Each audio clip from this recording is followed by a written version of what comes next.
Absolutely. Go ahead. Okay, so before I start sharing my screen, I'm just going to stop a moment because I like to start my my talks with a heart-to-heart conversation. And when I start with a heart-to-heart conversation, I want to give like a little bit of insight on where and why I come from this conversation, why the neuroplasticity is one of my expertise. First and foremost, I am the living testament of how the work of the neuroplasticity of the brain manifests itself.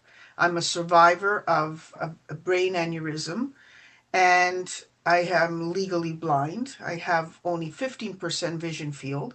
So my brain functions on neuroplasticity. What I mean is that there is an aspect of my brain, unfortunately, it's damaged. So what it does, it recreates, it rechanged itself, it reprogrammed itself to create vision through my senses. So being a testament to that, and also working with my clients, I've been cancer patients, I've been working with so many cancer patients. One of the things that we have in common is myself as a survivor and themselves also a survivor is the mental part.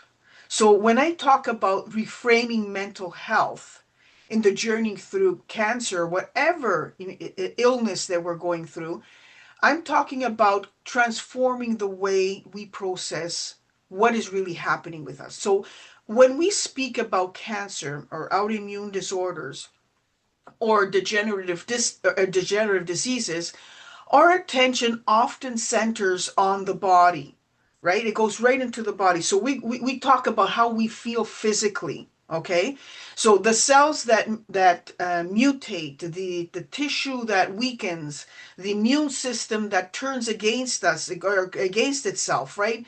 And those thieves, those lawbreakers, as Dr. Parveen mentions, take over, right? Yet beneath these physical manifestation lies a subtle landscape, the terrain of the mind and the emotional body, where thought, perception, and feeling shape the chemistry of our being. Okay? So it's not just what you see, there's also an internal aspect that often by the medical system is totally ignored. Okay? And it's crucial that we work in the whole. As Dr. Parveen was mentioning, we are whole. We need to talk about not only physical, the emotional, mental, and even spiritual level of our lives, especially when we are in a phase of degenerative disease, the final phase that Dr. Parveen was mentioning, okay?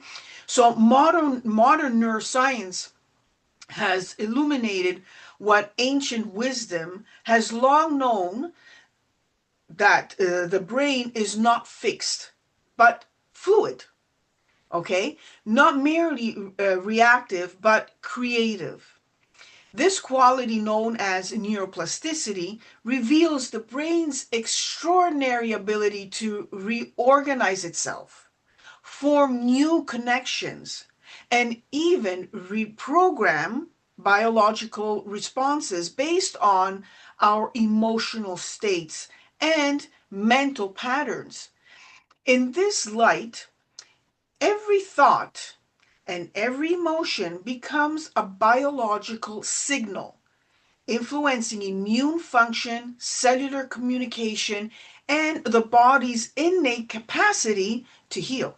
So we know we're programmed to heal, and that's where it starts triggering right there, okay? In the degenerative phase of disease, the sense of loss, okay, the fear of health, identity, or any type of certainty, because of course doctors tell you you have this much time left to live. That is so devastating when you hear you don't know if you're going to make it during this surgery. And I had that. I had that doctor tell me when I had to make the choice for brain surgery to say, you have 25% chances of making this surgery. Get your affairs in place. Well, yes, That was fearful, I would have to say. Leaving a daughter by herself as a single parent, that was a lot. All right. And that actually triggered an emotional cascade of fear, grief, and hopelessness. All right. So, yet these same emotional experiences, when met with awareness and compassion, can become a catalyst for neural rewiring.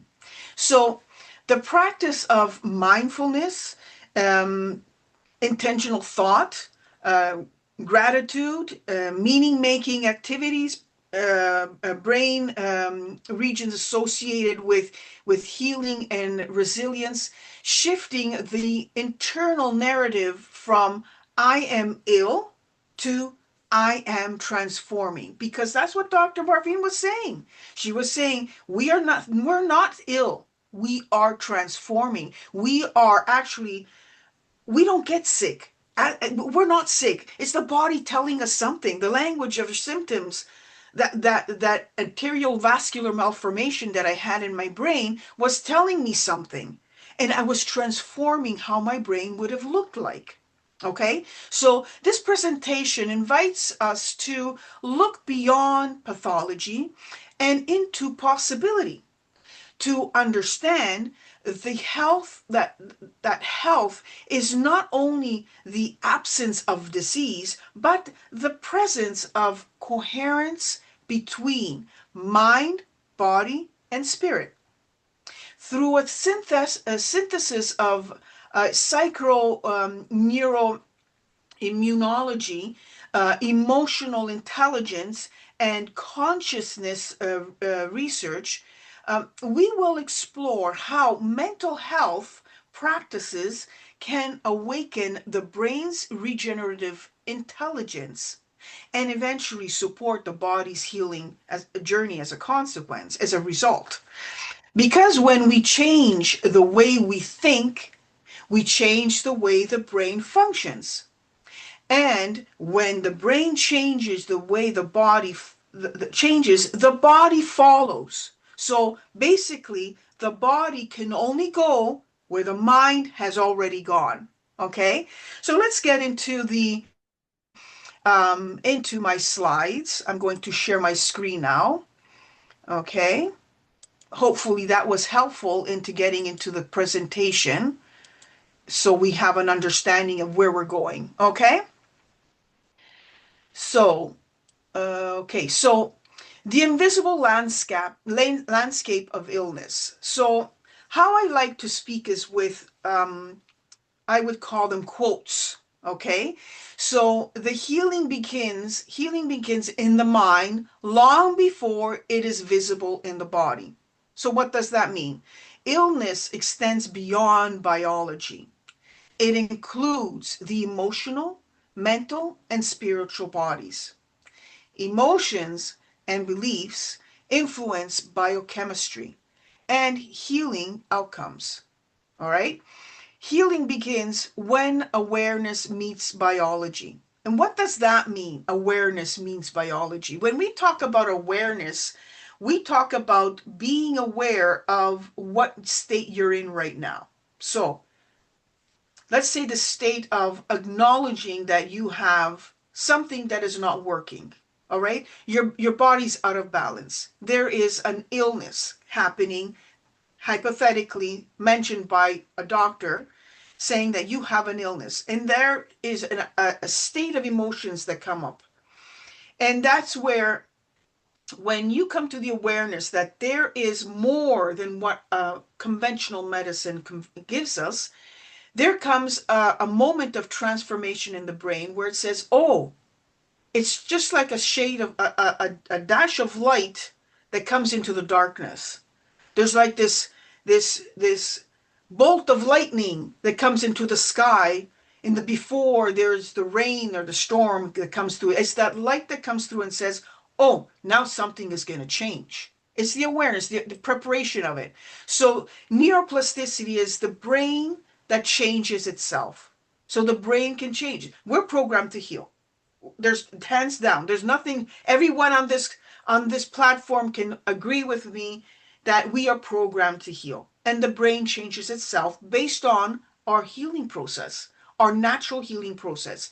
So the brain can rewire and adapt through experience and conscious intention. Okay?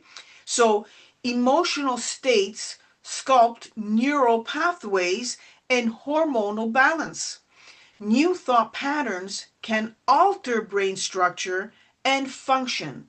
So neurons that fire together wire together. It's something that I have to share with you in this. When in the moment that the doctor said I had a 25% chance of surviving that brain surgery, I knew I had to surrender to that, but not because I had no hope. Because I knew at that time I was a doctor of natural medicine. I had 4 clinics, so I was very well established in my practice. I knew I had to work with the conventional system so that I can heal with the natural medicine, with our work, because sometimes you need to put them together so that you can heal together. So that's where I came to the understanding this is an experience that I had to go through so that I can help my clients understand that there is something else other than, there's always another way. No need to go 100% into the convention. There's always a way of working and getting yourself out, okay, of what is that emotional state that brings you to the place of, I don't know where to go. That's despair moment, okay? So when we talk about what when the brain changes itself, it creates a reaction.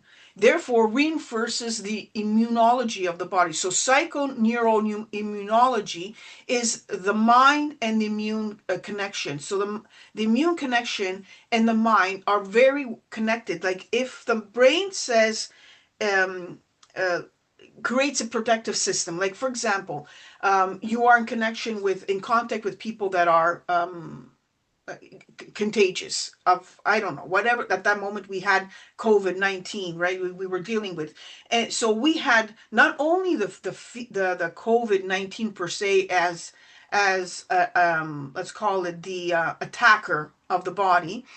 It was also a psychological part that was there, the emotional part that was there, and it created a weakening. Just the fear created a weakening of the immune system, right? So this is what is when you create a powerful mindset on what healing looks like, and you're the one that chooses your healing, nobody else does.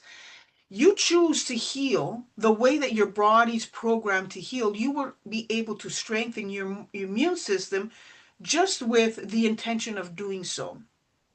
And there's been many research and studies that have been done in regards to the power of the mind and the intention and how it can flow energy into the body and heal the body.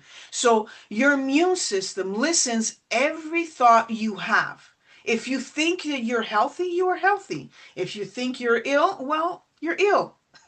And the mind will trigger psychosomatic disorders. Have you anybody heard about a psychosomatic disorder?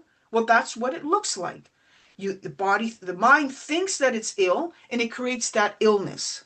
And it creates the illness in the body. So chronic stress and fear weakens immunity. Positive emotions and mindfulness strengthens the immune system, the immune resilience. The vagus nerve serves as a communication bridge between the mind and the body. Okay? Um, so the emotional chemistry of healing. Let's see how that works. So the chemistry of emotions shapes the biology of our cells. So emotions produce measurable biochemical changes. Fear and anger increase cortisol and inflammation. Gratitude and compassion raise serotonin and oxytocin levels. So that's the way the brain reacts when we have a negative thought. and it creates negativity. So fear, anger increases the cortisol, the chemicals, the negative chemicals, the intoxin chemicals into the body. And then the gratitude and, of course, the compassion releases the positive chemicals into the body, therefore creating balance. Okay. So the degenerative phase, so breaking or awakening. I love this part where we're talking about you break it, you let's say follow the fear of your emotions, or you're awakening to a transformation that's happening in your body. So my body is not betraying me, it is communicating with me. As Dr. Parveen was saying, symptoms are nothing more than the language of the body. So here we are, we're looking at the symptoms, we're hearing the symptoms, we're feeling the symptoms, but what are they really saying us? So degeneration can signal both a breakdown or a breakthrough. So emotional collapse opens the door to deeper awareness. Okay? Reframing illness as transformation fosters resilience. So, in my process of healing with my brain surgery and with my aneurysm that I had, I could have made the choice of saying, poor me, I'm had this, I lost my sight, I'm not in a good place. Or I have, okay, so how can I recreate my life? How am I going to transform my life into a new place where I can restart everything again? And I have to share something with Dr. Parveen. When I had overcome my healed from my brain surgery, um, I was desperate and I wanted to go back into the field and do my clinical work. Well, Dr. Parveen came to me and said, Dr. Maria, why won't you work with me? I want you to reopen your clinic because you are the testament of what you're saying. So you can make an impact and a difference to what people are saying. So Dr. Parveen gave me that opportunity to reopen the clinic with her and work with her. And one thing that I came present to is that I transformed the way I also practiced. So my brain not only transformed to heal myself, it also transformed the way I was delivering my skills, my expertise, and the way I was running my practice. I started working with helping people transform the way they think about themselves, the way they think about their healing, the way they think about what they're dealing with, and letting them understand what a doctor talks when they speak in the conventional medicine and when we speak in our alternative homeopathic or natural medicine environment. They both are aiming to heal, but one way is one way and the other way is the other way. So, yes, we are the second leading as a natural medicine. Homeopathy is the second leading, but the average person that comes into our clinic does not know the difference. So they don't have the power of choice. And this is what I decided to do, is to help them understand both worlds, and then they can have that freedom of choice, which I found fair. I call that fair practice. So and I'm grateful for Dr. Parveen for giving me the platform and the environment for me to share this findings as myself experiencing that. So it's not only from my clients that I've been working with and having extraordinary results with transforming the way they think. So my cancer patients, when I've been working with cancer patients, besides giving them a protocol, of course, a homeopathic protocol or a protocol for natural medicine and nutrition, I would also give them, um, I would say, thought process modifying protocol. So it would look like my body is not betraying me, it's communicating with me. So I would give them affirmations or quotes that they would have to repeat on a daily basis, creating the transformation in their brain from the poor me, this is what's happening, to the hold on, I can make myself a new life, a new perspective on how it's going to look like.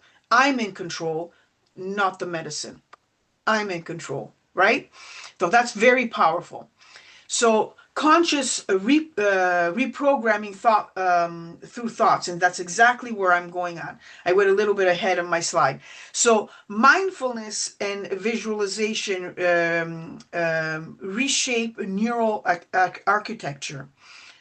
Belief systems influence genetic expression. So epigenetics. We were speaking about epigenetics before.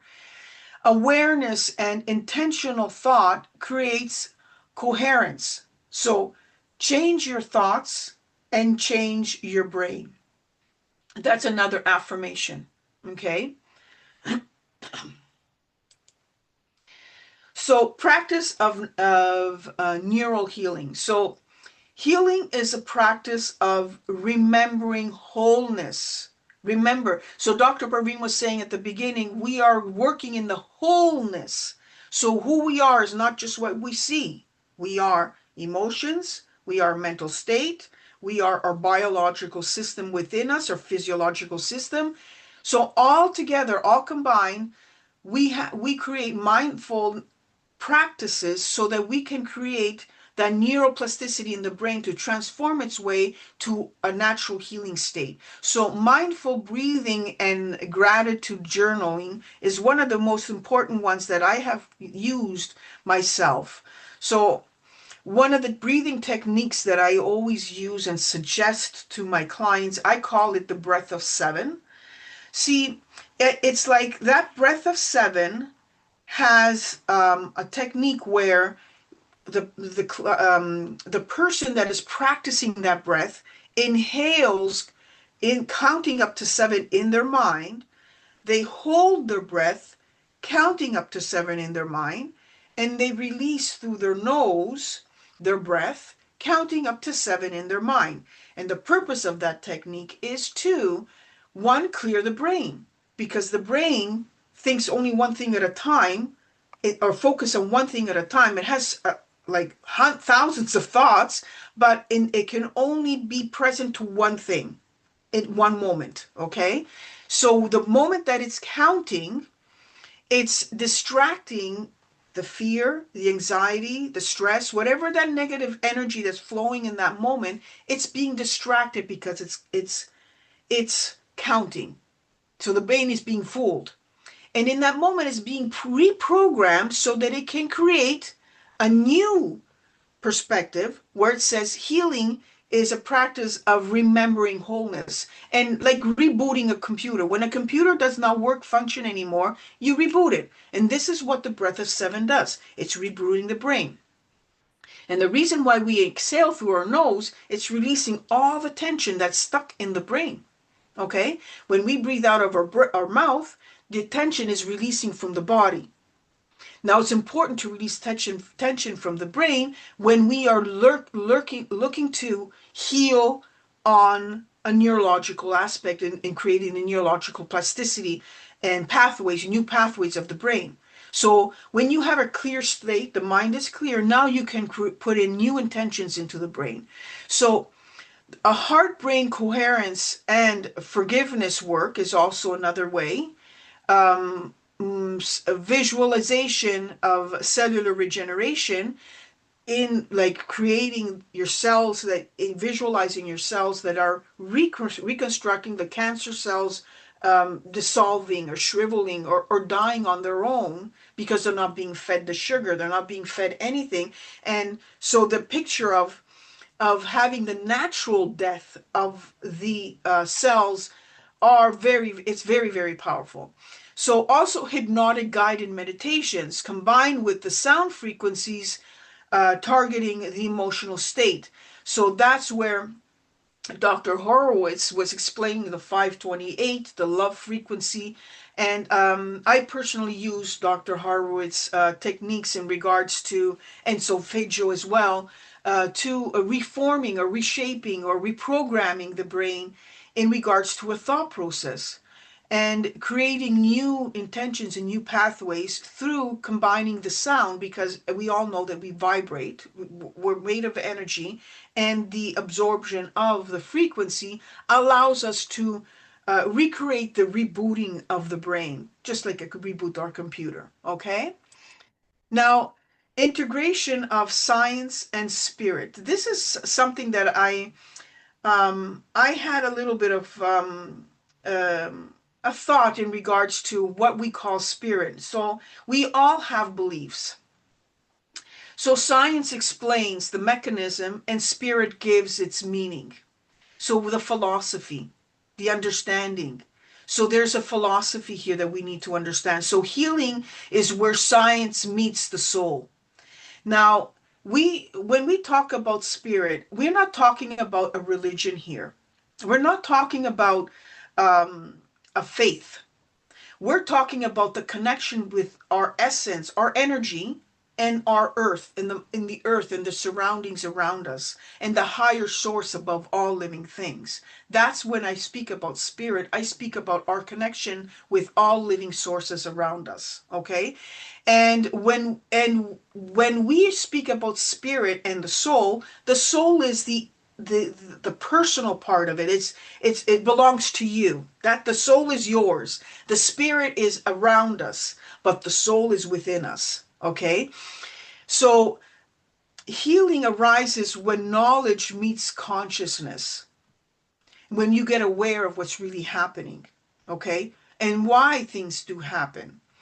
And the future of medicine, we can actually have compassion centered and consciousness informed. So when we have when I speak about the future of medicine, moving forward, when a client comes to me and they are informed about the two aspects how both medicines work, they become understanding that when you are compassionate centered, meaning compassionate towards yourself, and you are consciously informed about the two worlds, that's when you become powerful. That's when the client becomes powerful, the patient becomes powerful. And when you give power back to someone that has been taken away, you give them their life back. You give them their healing power back. And a brain starts to reprogram itself. I'm in control. This is going the way I says, not what someone else says. May it be a doctor, may it be a friend, may it be whatever that is. You choose how to heal and when to heal. And I'm the living testament of that. And I get passionate about it. So if I want to do some reflection, okay, if I do some reflection on what I'm saying, so I want to, to have a moment with yourselves. Just have a moment with yourselves right now. To take a moment and close your eyes and just breathe. Just breathe normally through your nose, okay? And what belief about your body are you ready to release? What new thought could you plant in its place? How might compassion toward yourself activate healing? So just reflect on these questions. And the brain changes when the heart opens. When you learn how to surrender to your heart, you learn how to heal. This is my experience. Okay? So, in closing, when we change the way we think, we change the way we heal. So, the body follows the language of the mind. The body can only go where the mind has already gone. That's the way I started. So, I do have some resources that I have used, and the resources that I have are two books that I really love, and I've been using these books for decades. So one is The Brain That Changes Itself from Dr. Norman Doidge, and The Emotional Life of Your Brain by Richard Davidson. So, and I'm just going to stop sharing now. So these are the two books that I have, had the possibility of working with.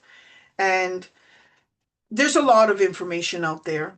But one of the things that I really want you to be present to is to encourage your clients to and or your patients um, to take a deep self-analysis and answer questions on how powerful do they really want to become? And how powerful are you able to help them become? Because healing is all about gaining your power back. And I have to say that, you know, in Ontario, as a, working in Ontario, and Dr. Parveen knows how many challenges we've been through and how it's really hard. And I've in the past had 4 clinics and thriving since 2003. I've been working in this industry in the natural healing arts, and the challenges that we went through, helping people understand the power of thought was one of the biggest challenges. And then study and research have proven my word. I didn't do anything else. I have books that came out. I didn't write anything yet. I did write my research paper, of course, to get my doctorate, and it was all around the neuroplasticity of the brain and pathologies of the brain and how the brain works itself. But the thought process was one of the key factors that made me understand the real essence of the healing process of the body. Just give it some thought. Just think about it. And I encourage you to do your own research as well, and how powerful it is that when we get into a place of accepting that we are powerful, we are powerful. Nothing can stop us. So I hope that my presentation has given you some clarity and understanding. And I encourage all students here to continue with the BioQuantum Academy in taking all the webinars that we are offering here in 2026. And yeah, so I'm here. If anyone has any questions, wants some more insight on what I've given you, I'm more than happy to share.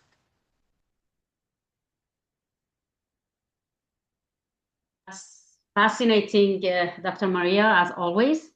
And I think we are going to switch to a presentation slot with Dr. Faisal. Going to go after. We're going to move Dr. Premji in the next presenter. So Dr. Cream, please get ready. But we're going to have we have a few minutes to make some comments and discussion on a fascinating presentation by Dr. Maria Gracio. So I would like to make a comment before you go answer any questions. So again, Dr. Maria's talk again is confirmation of homeopathy. So that's what he just mentioned. Emotions are bioelectrical, products in the body. So bioelectrical with specific charges.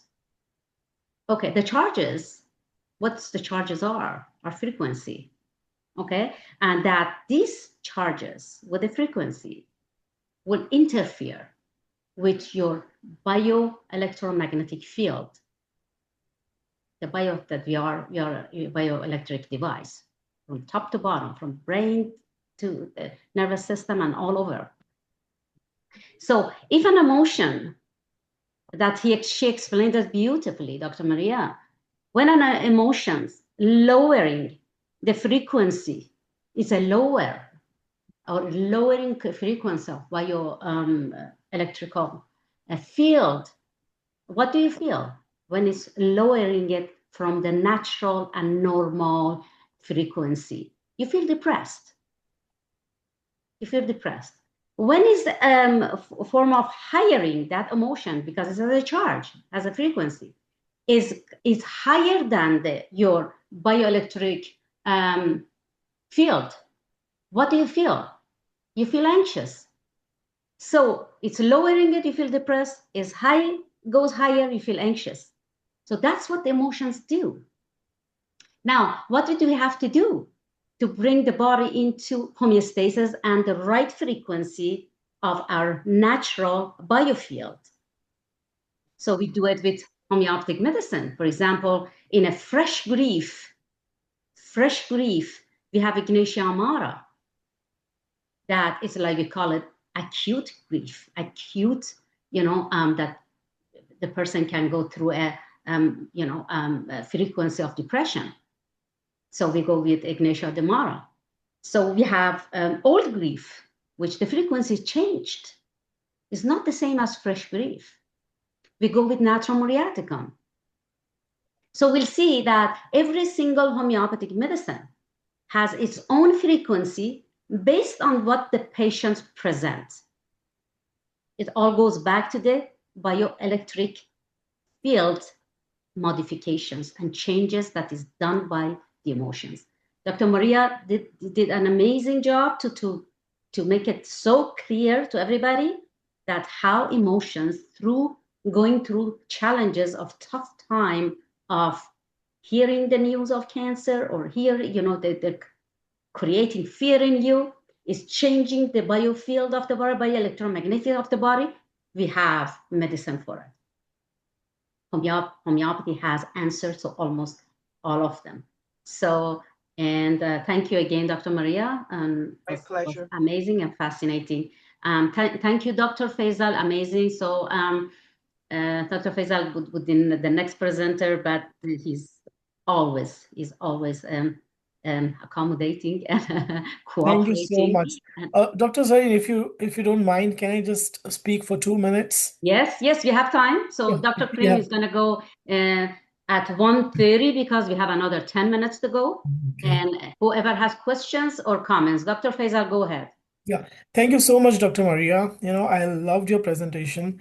As always, it's so fascinating. I mean, all the presenters, Dr. Prabhu, Dr. Parvin Zareen, Dr. Leonard, everybody's presentations were wonderful. But when Dr. Maria, when you speak, I think very closely, the way you think, probably that's why I just love the presentations, because they're not completely from homeopathic, we do integrate that in homeopathy. So, I loved your sentence, the brain changes when heart opens. That is the crux, basically, that is the crux of what say psychodynamics, the psychodynamic theory that your emotions, they play a very, very important role in the genesis of diseases. I think last time Dr. Parveen Zareen and me, we had talked about the psychodynamic approach, how everything is linked psychologically, and to free yourself from the disease, liberation is very, very important. Liberation from these emotions, the jail, we are in, our mind is in a jail, and we need to come out of that jail. So it was wonderful presentation. Even in my presentation, when I'll be talking about prostate cancer, I'll talk a little bit about the psychodynamics of prostate cancer, specifically on, what is the thinking of this of men who develop prostate cancers, and how we can help them. So it was a wonderful presentation, Dr. Maria, and thank you so much. It You're was really welcome. eye-opening, specifically with your own disease, and how you understood neuroplasticity from your own body. It was wonderful. Thank you so much. Thank you. Thank you, everyone.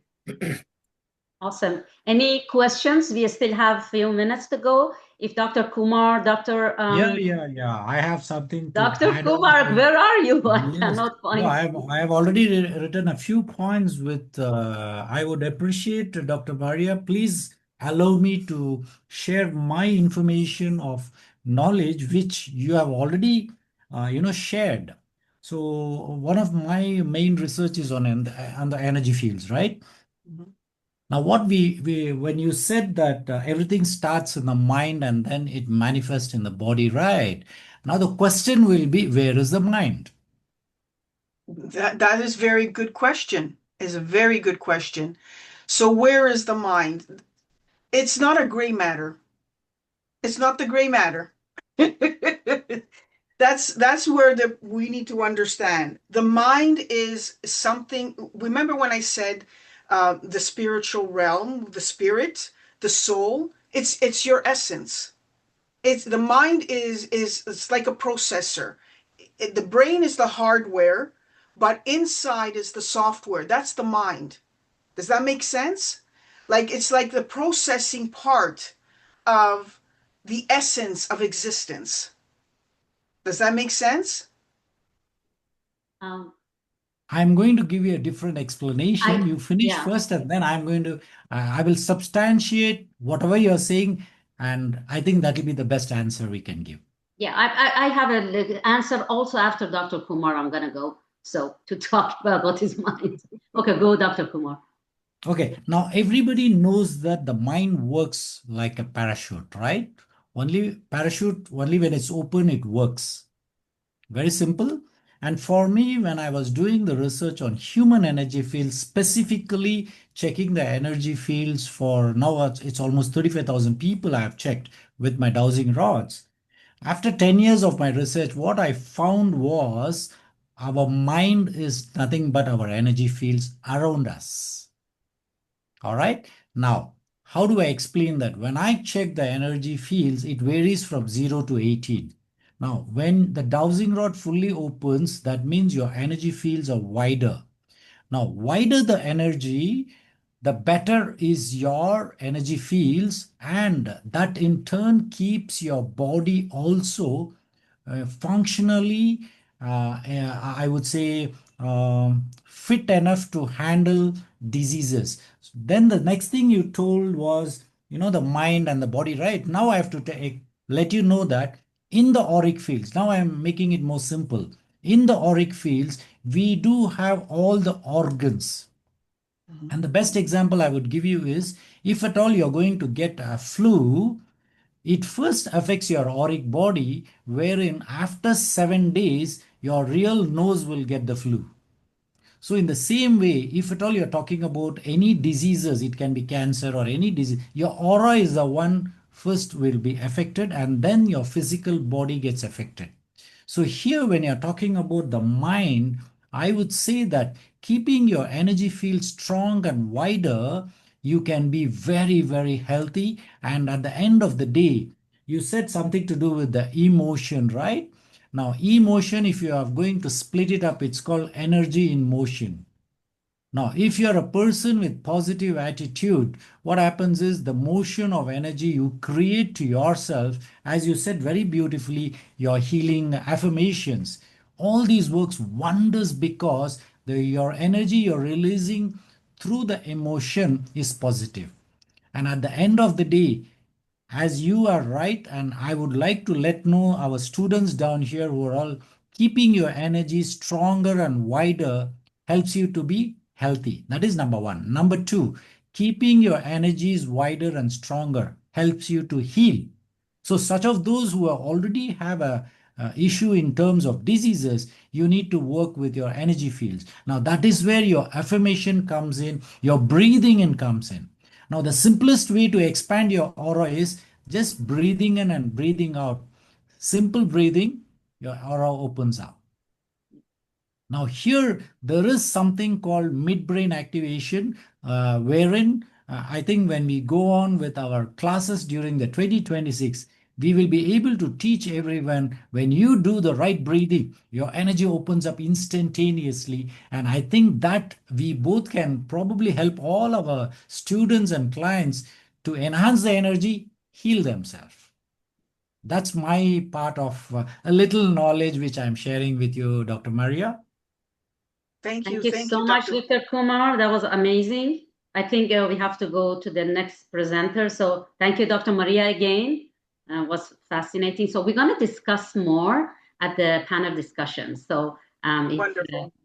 because we have a 45 minutes panel discussion that a lot of things should be said, and whoever stays in the conference, we're going to discuss it. So the next presenter is Dr. Kareem Premji. He's from Canada. And thank you so much, Dr. Kareem, for joining us today. And the floor is yours, and we're gonna look forward to your beautiful, wonderful presentation. So, Dr. Kareem, you can go ahead. All right, thank you everyone. Just wanted to confirm you can hear me loud and clear and you can Yes. see my slides. Okay, wonderful. For those of you who don't know who I am, my name is Kareem Premji. I am a professor of holistic nutrition. So I'm going to bring in some of the nutritional elements today. And I definitely loved your presentation, Dr. Maria, because I also teach a course in the psychology of disease, and Bruce Lipton is one of the books we use in that curriculum. So totally understand that, totally appreciate the mind-body connection. And Dr. Prabhu also talking about breathing and oxygen. It relates perfectly to what I'm going to talk about today, which is that oxygen is both the breath of life and the spark of decay. It's what allows us to think, to move, to feel alive. But when it's unmanaged, it's the same force that can age us from within.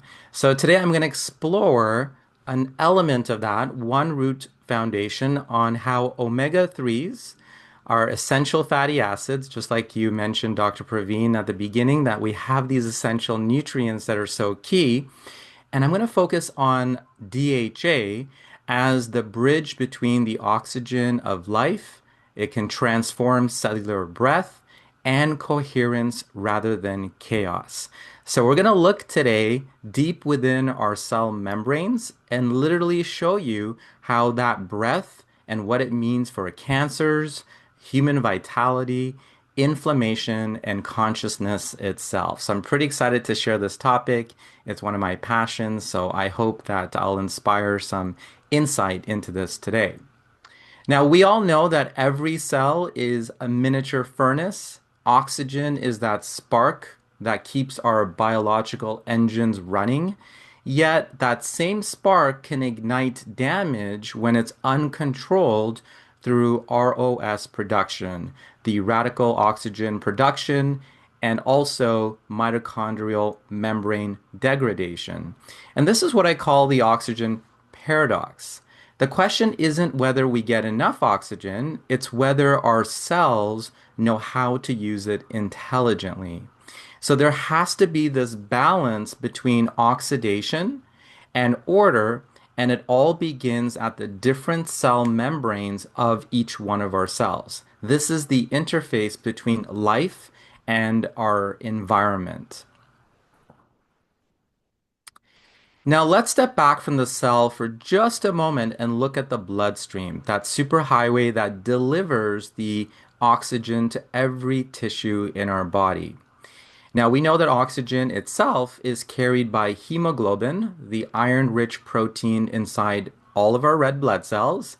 But here's the fascinating thing. Omega-3s don't just work at the membrane level, they actually improve how blood itself behaves as a fluid. Now, omega-3 fatty acids reduce blood viscosity, meaning the blood flows more freely through your arteries and your capillaries. Now, this lowers vascular resistance and makes it easier for oxygen-rich blood to reach the cells even in the most distant of our tissues. Now, at the same time, omega-3s decrease inflammation and prevent the formation of arterial plaque, both of which improve microcirculation, the fine level network where oxygen truly happens. Now, they also enhance red blood cell flexibility, so these cells can squeeze through the tiniest capillaries without getting stuck or breaking apart. And that flexibility ensures more oxygen actually arrives where it's needed the most. Now, this is why elite athletes and clinicians often notice measurable improvements in VO2 max, recovery, and tissue repair when omega-3s are sufficiently achieved. Now, it's not magic, it's simple biophysics. The body becomes more efficient oxygen in its delivery systems. Now, oxygen doesn't knock, it glides in through our cell membranes. What it can only do is that if that door or that membrane is fluid enough. Now, here's the twist. A rigid omega-6 dominant membrane is like having to breathe through plastic wrap. Let me say that one more time. If the membrane itself is omega-6 and saturated fat dominant, it's like breathing through plastic wrap. But a membrane that is rich in DHA, along with EPA, it's like silk. It's flexible, permeable, and alive. That's why oxygenation isn't just about your lungs, it's actually about your lipid architecture. And this is what I really like to stress with my clients when I'm working with them, as well as other practitioners. Now, if we take a cell membrane and we do a cross section of it, does everybody see that entire green area? Does everybody notice that? All of those are essential fatty acids like omega 6, like omega 3, like a little bit of cholesterol, like a little bit of saturated fat, including C15, which is being talked about more so often. And this requires us to stay in balance if we want that cell membrane, that intelligence of the cell, where all of those receptors are found, to work properly. So remember, it's at the cell membrane level where the intelligence of the cell actually lies. It's not in the nucleus, that's the library of information. It's the cell membrane that's actually looking out into the environment and responding. Just like Dr. Maria just mentioned, your thoughts will produce certain neurochemicals. That psychoneuroimmunology is so important, and those receptors on the cell membrane will respond. And it goes beyond that to the availability of nutrients that can flow in, oxygen that can flow in, all of which depend on the integrity of the cell membrane. Now, every cell in your body breathes through its membrane. So picture the cell membrane as this living ocean of lipids. The smoother and more fluid it is, like the ocean, it's easier for oxygen, hormones, and nutrients to flow in or out. Now let's look at omega-3s, particularly DHA and EPA, which are like flexible hinges. They keep the membrane soft, fluid, and alive. Each double bond introduces a little bit of a bend, a twist, that prevents those lipids from packing too tightly. On the other hand, omega-6s, especially when they dominate, make our membranes more rigid and sticky. Oxygen cannot glide through as easily. So instead of asking how much oxygen am I breathing, the deeper question also calls for this question: can my cells actually receive that oxygen? Now, when your omega 6 to omega 3 ratio, this is a ratio that we can now measure, moves closer to a 3 to 1 or less ratio, the membrane regains its fluidity and oxygen diffusing capability happens more naturally. So when we're talking about energy medicine, this is a structural function that must be in place with all of the other therapies and protocols that we want our clients and our patients to benefit from. That structure still needs to be established if we want those modalities to work effectively. So I'd like you to think of omega-3s as oxygen facilitators. They don't carry the oxygen, but they open the gates so that oxygen can flow freely into the cell, then into the mitochondria, where it fuels the creation of ATP, which is the currency of our lives. So here's just a snapshot of the different types of structures of these lipids that I'm sure you all are learning about or have learned about. And notice how the omega-6s and omega-3s have this bend because of the double bonds, whereas saturated fats are very linear and tightly packed together. So from a structural standpoint, there is a charge there. There's an electrical potential there with those double bonds that attracts oxygen, and then it's pulled in through that membrane into the cell. Now, when oxygen finally enters the cell, it meets its true purpose inside of the mitochondria, where it becomes the final electron acceptor in that chain that makes ATP our cellular currency. Now, like I mentioned, omega-3s, particularly DHA, actually integrate into the mitochondrial membranes as well, both the outer and the inner layers. And this matters because those membranes host the entire electronic transport chain, the series of the molecular steps where oxygen is used to generate energy. A DHA-rich membrane keeps that chain flexible and efficient so that electrons can flow smoothly and oxygen can be reduced cleanly, and energy can be released without excessive oxidative stress. Now, when omega-3s are lacking, the membrane stiffens, electron flow becomes turbulent, and oxygen reacts prematurely, producing free radicals instead of ATP. So this is why omega-3 sufficiency doesn't just help you get oxygen into the cell, it ensures your mitochondria use that oxygen wisely. Now, clinically, that translates into more energy and less waste, better endurance, sharper mental focus, reduced fatigue, because oxygen utilization becomes more efficient at its source. Now, we should make a little bit of a distinction between omega-6s and omega-3s, both of which are essential fats that our bodies need. We do not produce them, which means they must come in our diet in the right amounts every day. But they're two parts of a pendulum.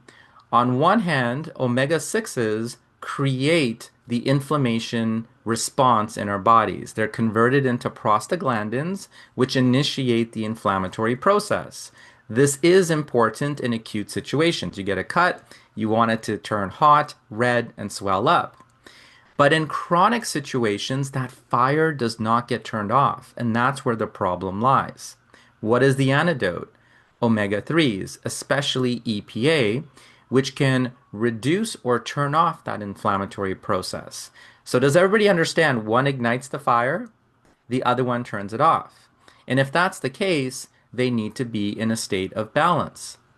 But what's happening today? What is the one thing people are not looking at when they're looking at this? It's that we have flipped our biology.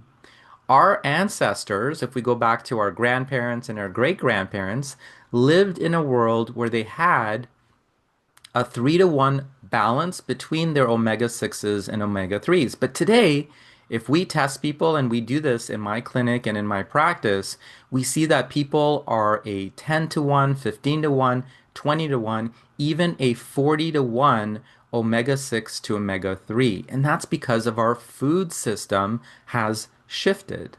And that single shift has made our cell membranes stiff and our mitochondria are suffocating. The results are that our cells that are oxygen rich but energy poor, and it performs a storm of inflammation and chronic disease.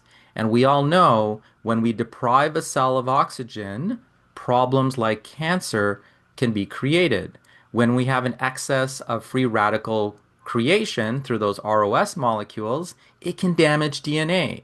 So now we know that at a root level, why so many people are also getting cancers, autoimmune problems, and so on. So when I go through this list with you of how many chronic issues people are suffering from today, and they're seeing our clinicians for this, at the root of this is an inflammatory process that has not shut down. How many of you can agree with that? So when we're working with our clients, when we're educating our students, we want them to know that inflammation is one of the root causes. It's one of the things that need to be addressed. And we now know that we can actually see what's going on. Now, many people don't know about the history of seed oils, but seed oils in our human diet is a new invention. Before 1909, it was not part of our regular food supply. And if you look at this chart, you'll see the growth in all of these different seed oils. Soybean, canola, sunflower, peanut, cottonseed, and corn are now in everything. So when your patients and clients are buying food and they turn over a packaged food item, what's the type of oil they're going to see? A vegetable oil. Does everybody see the connection? When we look at our animal feed, what are we feeding our chickens and our beef? We're feeding them corn and canola and other things, which is going to make their tissues out of balance as well. And when we look at control groups versus vegetable oil fed groups, we see a true correlation in the use of omega-6 rich seed oils and the prevalence of cancers as well. So we do know this is a huge issue and it's causing a lot of problems. So let's flip back to some of these omega-3s. DHA is not just a fat, it's an architectural marvel. It has 6 double bonds which make it twist, flex, and dance in those cell membranes. That dance lets oxygen slip through effortlessly and electrons move in synchronicity. Now, in the brain, DHA is the difference between static and confusion, anxiety and depression. Without it, communication slows, oxygen lags, and cognition begins to dim. How many of we noticed that today? There's a prevalence of a lot of mental health issues, a lot of anxiety, a lot of depression, and we've tested this ratio of omega 6s to omega 3s, and we're noticing that seed oils actually displace DHA in our brains as well. And this has been fully documented and proven. Now, I did want to mention the importance of other essential amino acids like sulfur, which is one of the great balancers.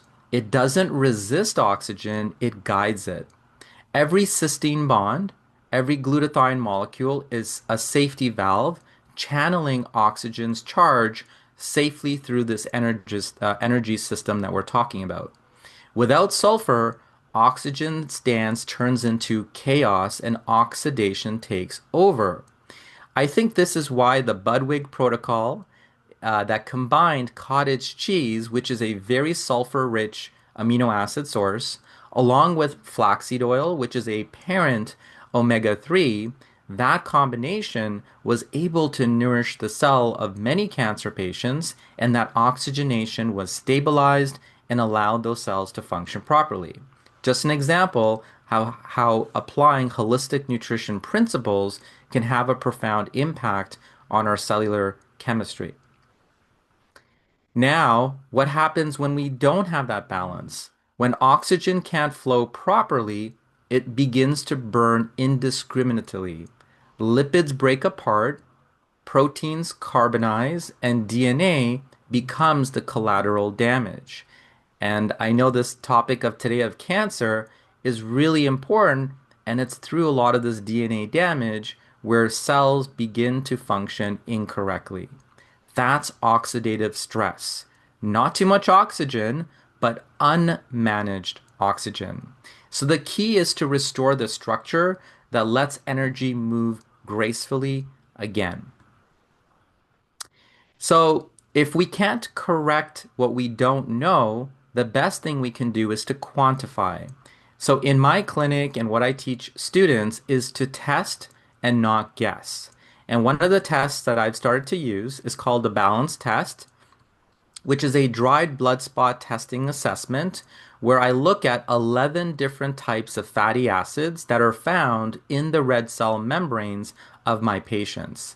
It's the simplest, most educational test I've ever used because it's one drop of blood that reveals their story of inflammation, oxygen flow, and membrane intelligence.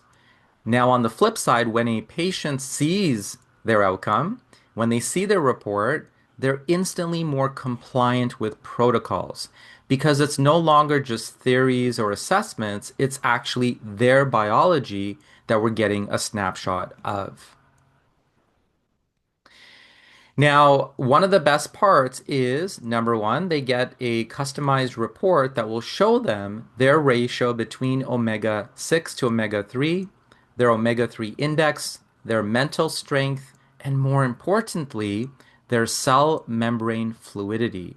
So when I can show this to a client who is going through a chronic health issue, in this case, this was one of my clients, and they were highly inflamed, dealing with some of these chronic issues that we're talking about today, when this was revealed to them, isn't this something that was in their blind spot? Isn't this something that we want to correct if we want to help them regain their health and vitality? Now, my team that I work with, we just published the largest study on this topic of omega-6 to omega-3 ratios in the world. We took over 580,000 blood samples from around the world to determine if people's diets are sufficient in omega-3s. We also looked at how many people use omega-3 supplements, including fish oil, their fish consumption. We wanted to know where people lived. Were they close to the coast? Were they inland? Were they in different regions of the world? Did their diets differ? And so, out of the 1 million tests that we've already conducted, we looked at all of these variables and we chose 590,000 samples so that we could really go to all regions of the world and find out the data. And guess what? 97% of all human beings are currently out of balance. They have way too much omega 6, not enough omega 3, which means they are in a chronic inflammatory state.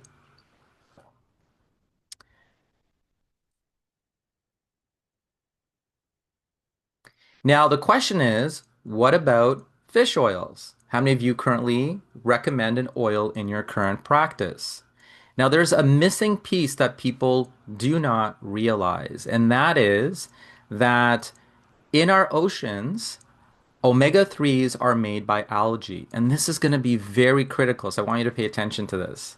When algae make omega-3s, they bind those omega-3s to a class of antioxidants called polyphenols. Now, polyphenols might be something new for many people to understand, but that's how they protect the omega-3s, and it's the polyphenols that actually deliver the omega-3s into the tissues of the little tiny fish that feed on those omega-3s that are found in algae. So we know that eating fish is going to change the dial when it comes to your omega-3 status, especially if it's raw and unprocessed and hopefully clean, which is unfortunately not possible in these days. So this is why the fish oil industry is so big, is because they press the oil out of fish, but by law, they have to clean that oil. They have to distill it. We don't want those heavy metals. We don't want the plastic. But unfortunately, in the process of cleaning oils, they remove the polyphenols, which are essential for the protection of the omegas and the delivery of those omega-3s into our tissues, into the cell membranes. So this is why when we look at studies on omega-3s, we notice there's a paradox. Some studies state that omega-3s are beneficial, and others show that they could be harmful. How many of you have noticed that in the literature today? Here's why. They are doing studies with fish oils that do not contain polyphenols, so they have a low absorption, high levels of oxidation, a lower potency, a shorter shelf life, and this can cause an oxidative stress on the body instead of a healing aspect to the body. And like one of the attendees just mentioned, eating raw fish, then you're worried about parasites, and there's all these other questions. So eating fish becomes even more of a complication. So what we discovered is this, that we can actually reintroduce polyphenols with our omega-3s from a whole new source. So let's go back to that membrane story and say that there are compounds in the olive fruit, such as hydroxytyrosol and oleuropein, which are uniquely suited to embed into the membrane surface as well.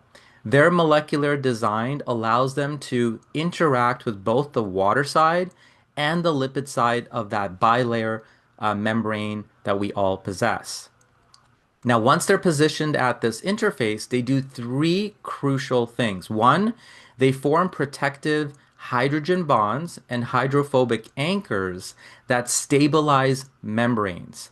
Number two, they act as a frontline antioxidant at the critical zone where oxygen, radicals, and unsaturated fatty acids meet.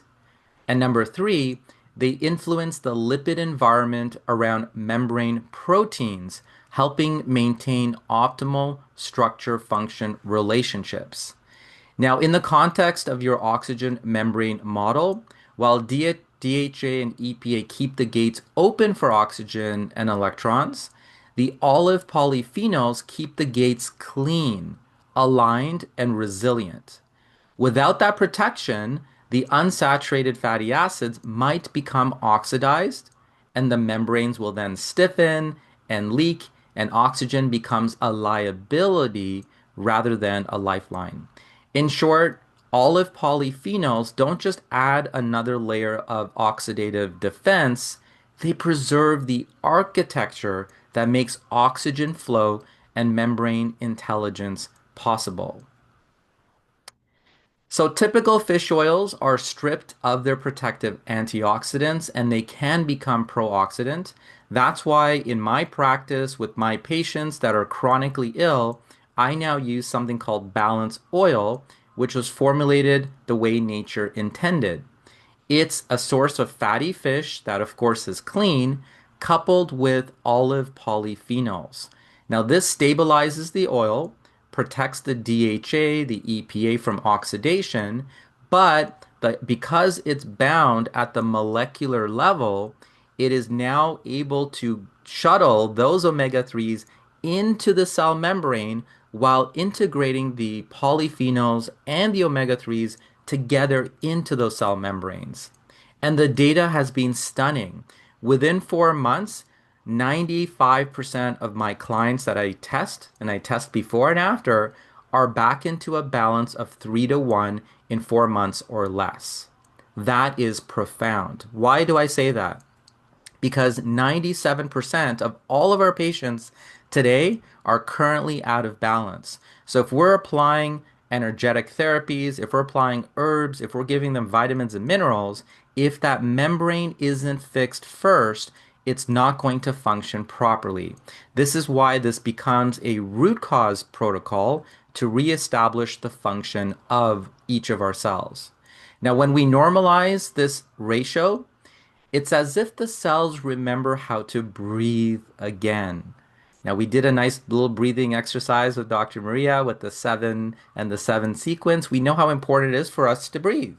But now we need to ensure that our cells can breathe, that oxygen can enter easily, electrons can flow smoothly, and the mitochondria can hum in its full potential and power. So clinically, I'm seeing sharper minds in the brain because of the DHA, calmer moods, faster healing, and deeper energy reserves because this is a sign of the body getting back into its rhythm. Now, testing is always so important. That's why I always retest patients and clients to see their biology transform. And of course, belief comes when they see it themselves, when they get their knowledge. When I see that their results are changing, the cells are responding, this shows that lifestyle and targeted nutrition truly do make a transformative result. How many of you want to see that happen with your clients in practice? So this is really key because, again, client compliance on other therapies goes through the roof. They're now open to trying other modalities. They want to try energetic medicine. They want to do other things knowing that we have a test-based solution. So it's very simple. We do a test. It's sent to one of the most prestigious labs in Norway called Vitas Analytics. We get them onto a protocol along with a few other things we do at Cell Health Clinic. 4 months later, we test them again. And what's beautiful is that we can restore that balance. Now, at the quantum view, at the quantum level, coherence means order. I'm sure Professor Parveen, you would agree with that. It's how systems maintain harmony. When our membranes are fluid and oxygen is flowing, cells can communicate not only chemically, but electromagnetically. Remember, those lipids carry a charge. They attract not just oxygen, but electron flow. There is an energetic in that cell membrane, and that information is now made biological. This is why people not only feel better, but they function differently, and the field becomes more coherent as well. Now, just a note on things like flaxseed oil and others that contain the parent omega 3s. Remember, those can still have problems because the body's efficiency in converting parent omega 3s into EPA and DHA is very limited. And that's why we don't get as good results as only relying on things like flaxseed or linseed oils. So oxygen's paradox reminds us that life is about mastering energy, not escaping it. And I want you to remember from today that DHA opens the door, sulfur grounds the flow, and antioxidants keep the flame pure. Testing shows us that when the imbalance lies, we can finally restore that balance. And when we get this right, oxygen becomes not a threat, but a medium of consciousness itself. Now, I've also dealt with some other issues like skin issues. This was one of our clients. She had severe eczema to the point where when she would itch, it would bleed. Going through conventional therapies, she was just given an ointment. Now, is it the ointment going to get to the root cause? No. When we restore membrane intelligence, when we lower inflammation, when we get oxygen back into the cell, the skin responds really, really quickly. And we saw some dramatic results. Now, if you're a young child and you can go back to being a normal one without being itchy and bleedy, it makes a huge, huge difference.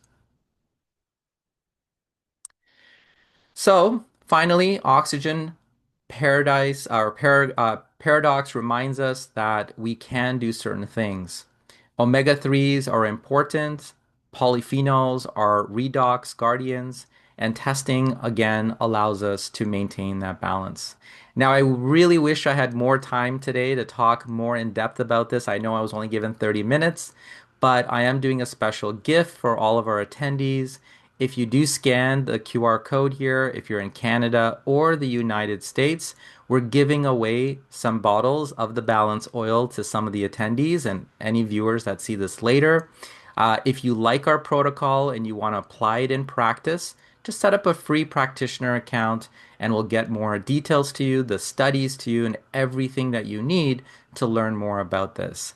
As a professor of holistic nutrition, this is one of my topics of expertise. I love studying it, and I love to use tools that are clinically proven with before and after blood work. It's no longer a hypothesis. We can prove it that it is making a shift, and it's part of this holistic protocol that we want to offer our clients. So with that, thank you, everybody. I'm going to pass it back to Professor Perveen.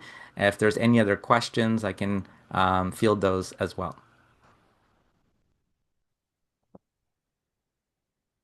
Excellent, Professor Kareem. It was just excellent. So you know that I'm a nutritionist as well. So you rewinded with the rewinding mechanism. You put me back to remember everything that I used to do it in my practice. But the way that you explained that is amazing. Which I said that in my presentation that nutrition is the foundation of health. So when Professor Karim said that if the membranes is not functioning well, no matter what you put in your body, the cells doesn't get anything. So, and the health of the membrane, the cell, everything is started at the cellular level. Amazing. So, and I always say, healthcare is in your kitchen, and health starts from nutrition. So the medicine, it just comes to help you. And there is the best medicine, which in my, domain, homeopathy, cannot do miracle if the nutrition is wrong. So it's the foundation of health is in the foundation of everything. So thank you so much for the amazing presentation, and also it's such a generous, act to give this amazing Zinzio Balance Oil to our attendees. But how do they get it? So they simply scan the QR code. We're going to be giving away a couple of bottles. They just set up a free practitioner account, so we'll be in communication, and we'll get those out to some people. And I'll send you a list of the winners, so it'll be great. You mean they scan it right here on the slides? Yep. On the slide, it'll open up a little thing to set up a free practitioner account with us. This way we can send them more detailed information, and then we're going to pick a few of the winners from the ones that do fill out that form. Okay, awesome. Yes. Any questions to Dr. Cream? I would like to add on to what our Professor Karim has explained. Okay, Karim, the good news is I came to know about the Zinzino oil in 2019, and it was introduced in Malaysia. And you won't believe, I was excited for the only reason that while practicing my epigenetic analysis, where of course in my hair analysis, I can find out if there is any omega 3 deficiency, omega 6, DHA, EPA, we can find out. But there was something which was exciting for me was the dry blood test. Now, this was exciting for me. And from 2019 until now, Zinzino is the only omega 3 I recommend to my clients. It's an Awesome. amazing product. It's an amazing product. As you said, very, very scientifically, you will exactly know once you do your blood test. So I am with you, and I would definitely recommend anyone down here go ahead, get it tested, and then go with Zinzino. This is the only one I would recommend because all the other things doesn't have a polyphenol, whereas Zinzino oil contains polyphenol, and really brings down your inflammation within 3 months. Amazing. I salute you for your presentation. Amazing. Thank you very much. Thank you so much. I really appreciate that. And again, if anybody has any other questions, my email address is also there. It's cellhealthclinic.ca@gmail.com. If you want before and after studies or blood work, I'm able to send that to you. If you want our published studies and if you want the test, just let me know as well. I'll get it into your hands. So thank you again, and thank you, Prabhu, for sharing your testimonial. That really makes a difference for, again, everybody that we want to serve, because right now, like I mentioned, 97% of the world is out of balance, and we need to get them back into balance.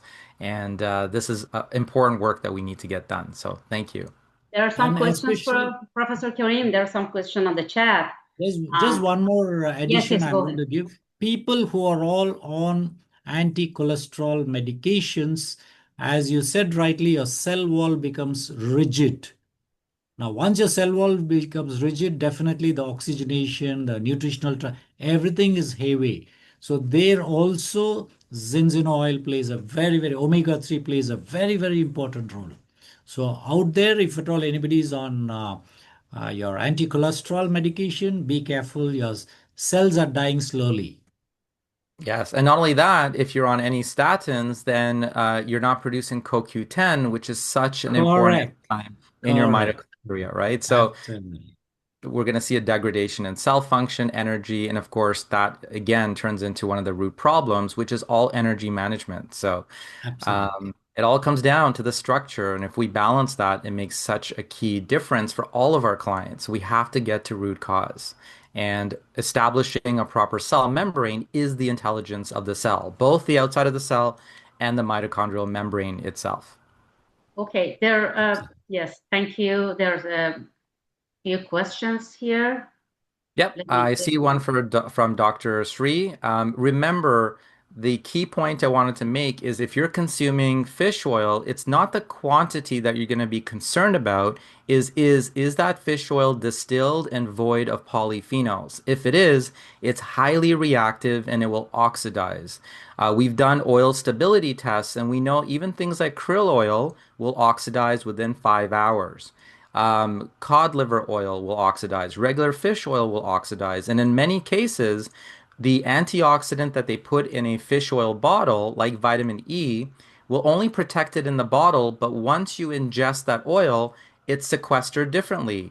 Now those omegas are exposed to the oxygen in the wrong environment and they will oxidize, causing further problem. So it's not about how much to take, it's about the quality of those omega 3s because they are very unstable. Like I said, they're electrically charged, they love oxygen, and they will oxidize. And that's why polyphenols in the science is the future because we know that we can integrate them into the cell membrane while they're protected, and they're still protected because they're bound to the polyphenols. And that's what allows them to do their job even better. So I just wanted to clarify it's not the dose. Sometimes it's ensuring the any dose is well protected because it could be problematic. Mhm. Yeah. Professor Karim, Thank there is you. another question about flaxseed oil. Would you Yep. Just Yeah, reflecting. so remember that flaxseed oil or sacha inchi oil, these are all parent type essential oils, and the body must go through a conversion process for it to turn into EPA. For it to turn into EPA, we need a lot of vitamins and minerals like magnesium and zinc, the B vitamins, and so on. If those are deficient in your clients or your patients, the conversion is not going to occur. And EPA can only turn into DHA. DHA cannot turn into EPA. So that conversion might only be 1 or 2%. So I do know a lot of clients that were taking flaxseed oil and we've measured it. They have high amounts of that in their blood, but they do not have sufficient amounts of EPA and DHA. Remember, it's the EPA that turns into the anti-inflammatory prostaglandins to cool the fire, and DHA is that structural marvel that we need. So the efficiency in flaxseed oil is just not present. And so this is why some vegetarians or vegans might go towards an algae oil. But even with algae oil, they must be purified and we remove the polyphenols. And that again creates the same dilemma. So, yeah, it's really interesting science. I'd love to get on a Zoom with any of the practitioners here today if you want more in-depth science and just explain exactly what to do with some of your protocols so that they are more efficient and they're more effective and you get the outcomes you're looking for. Thank you again. Fascinating. So I personally learned a lot today. um, so, okay, that was wonderful. I think we don't have any other questions. And would you like to have a couple of minutes break to go to the next presenter, Dr. Faisal Graj? Or everybody wants to start, continue? I leave it up to the voting.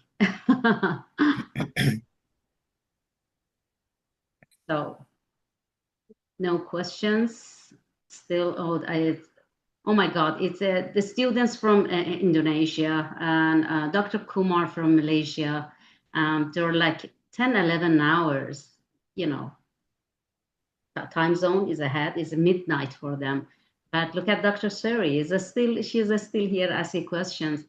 And I'm so happy about that all our students are so enthusiastic to learn and learn. Okay, Dr. Faisal, maybe you should go ahead and let's listen to Dr. Faisal another fascinating presentations and he's a homeopath and he's going to talk about I'm sure that the homeopathic perspective.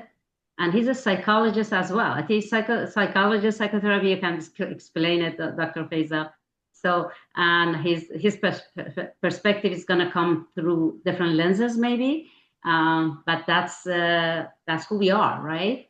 But they're all, whatever we share here is compatible. And we love to hear your presentation, Dr. Faisal. The floor is yours. Thank you so much. Thank you so much, Dr. Zareen, You're for welcome. the wonderful introduction. All right, so let me just share my screen. All right, I hope everybody can see my screen.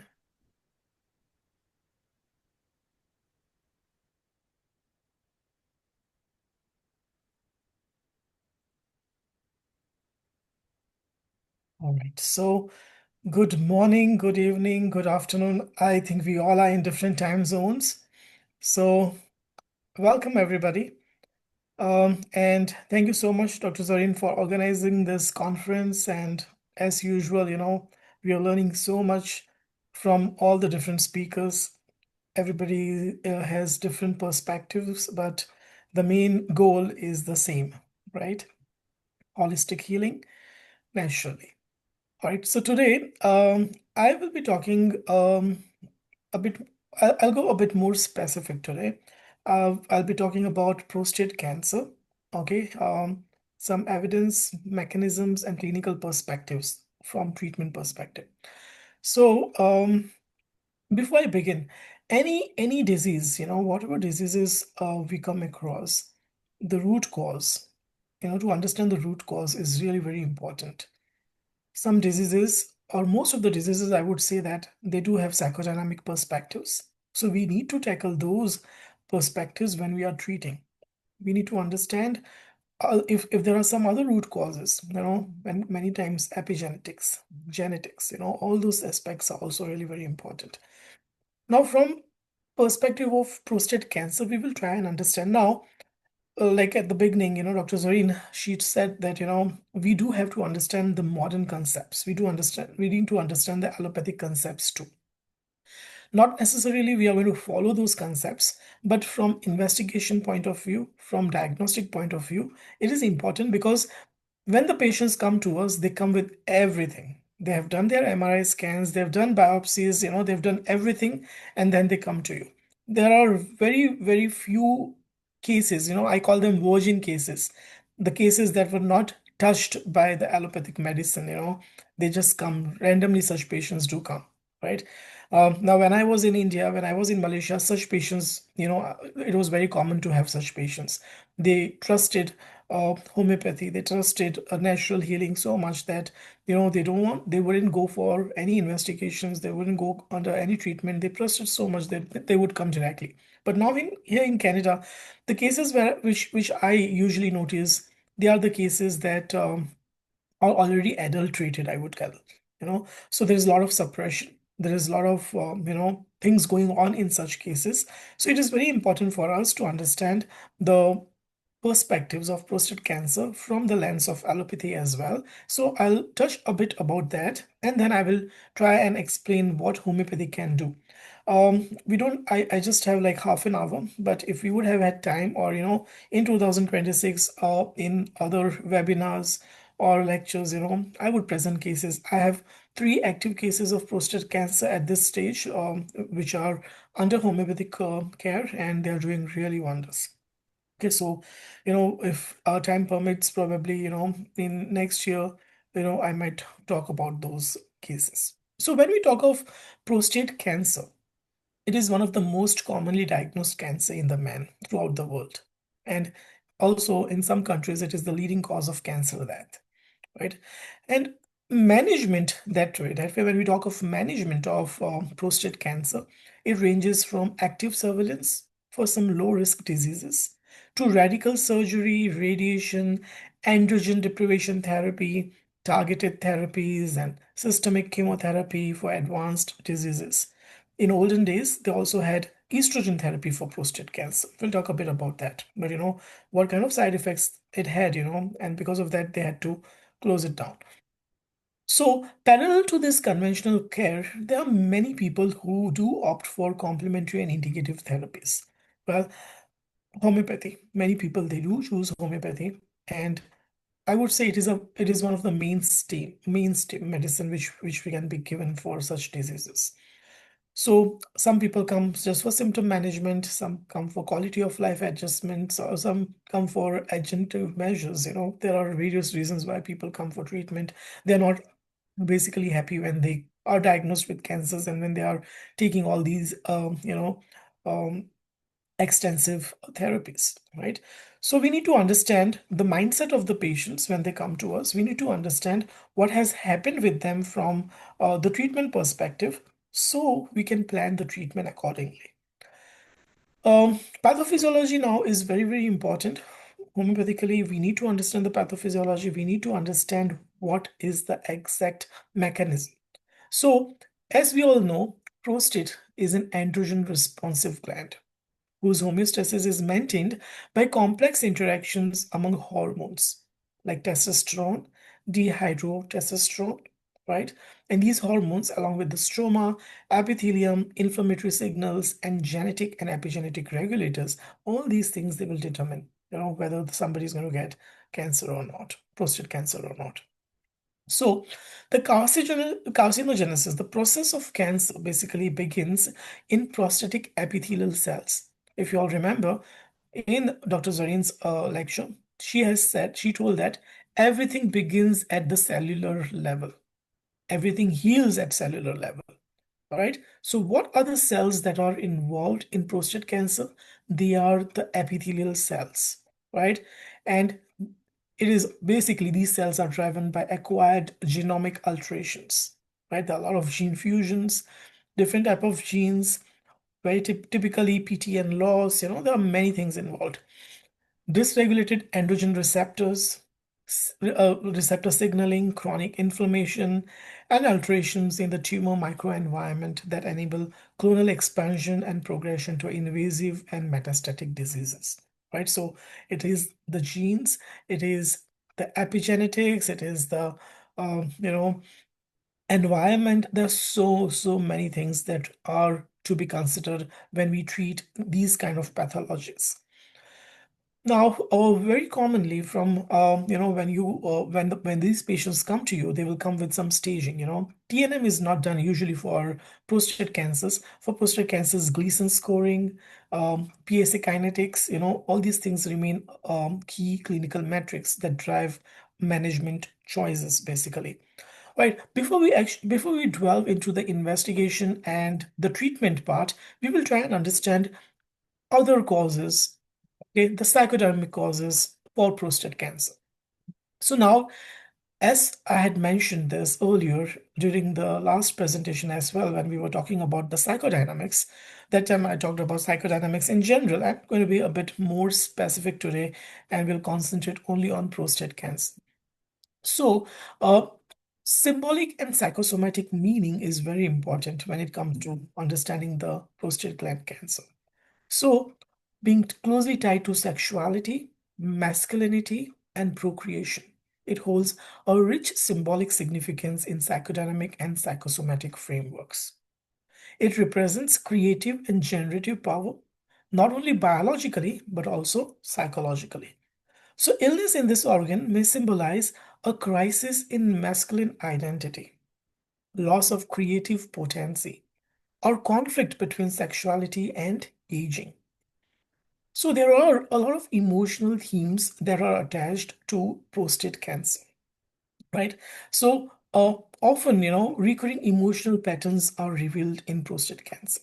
The first theme that we will understand is the loss of power or control. So whenever a man feels that, he's losing power, he's losing control, at that time, basically there is fear of losing authority, fear of losing physical strength and virility, right? For men, power is very, very important. I am the man of the family. This is what people talk, right? No matter which part of whichever country you go to, men are usually considered as, powerful. I am not being, I'm not trying to oppress any women over here. We have a lot of women here.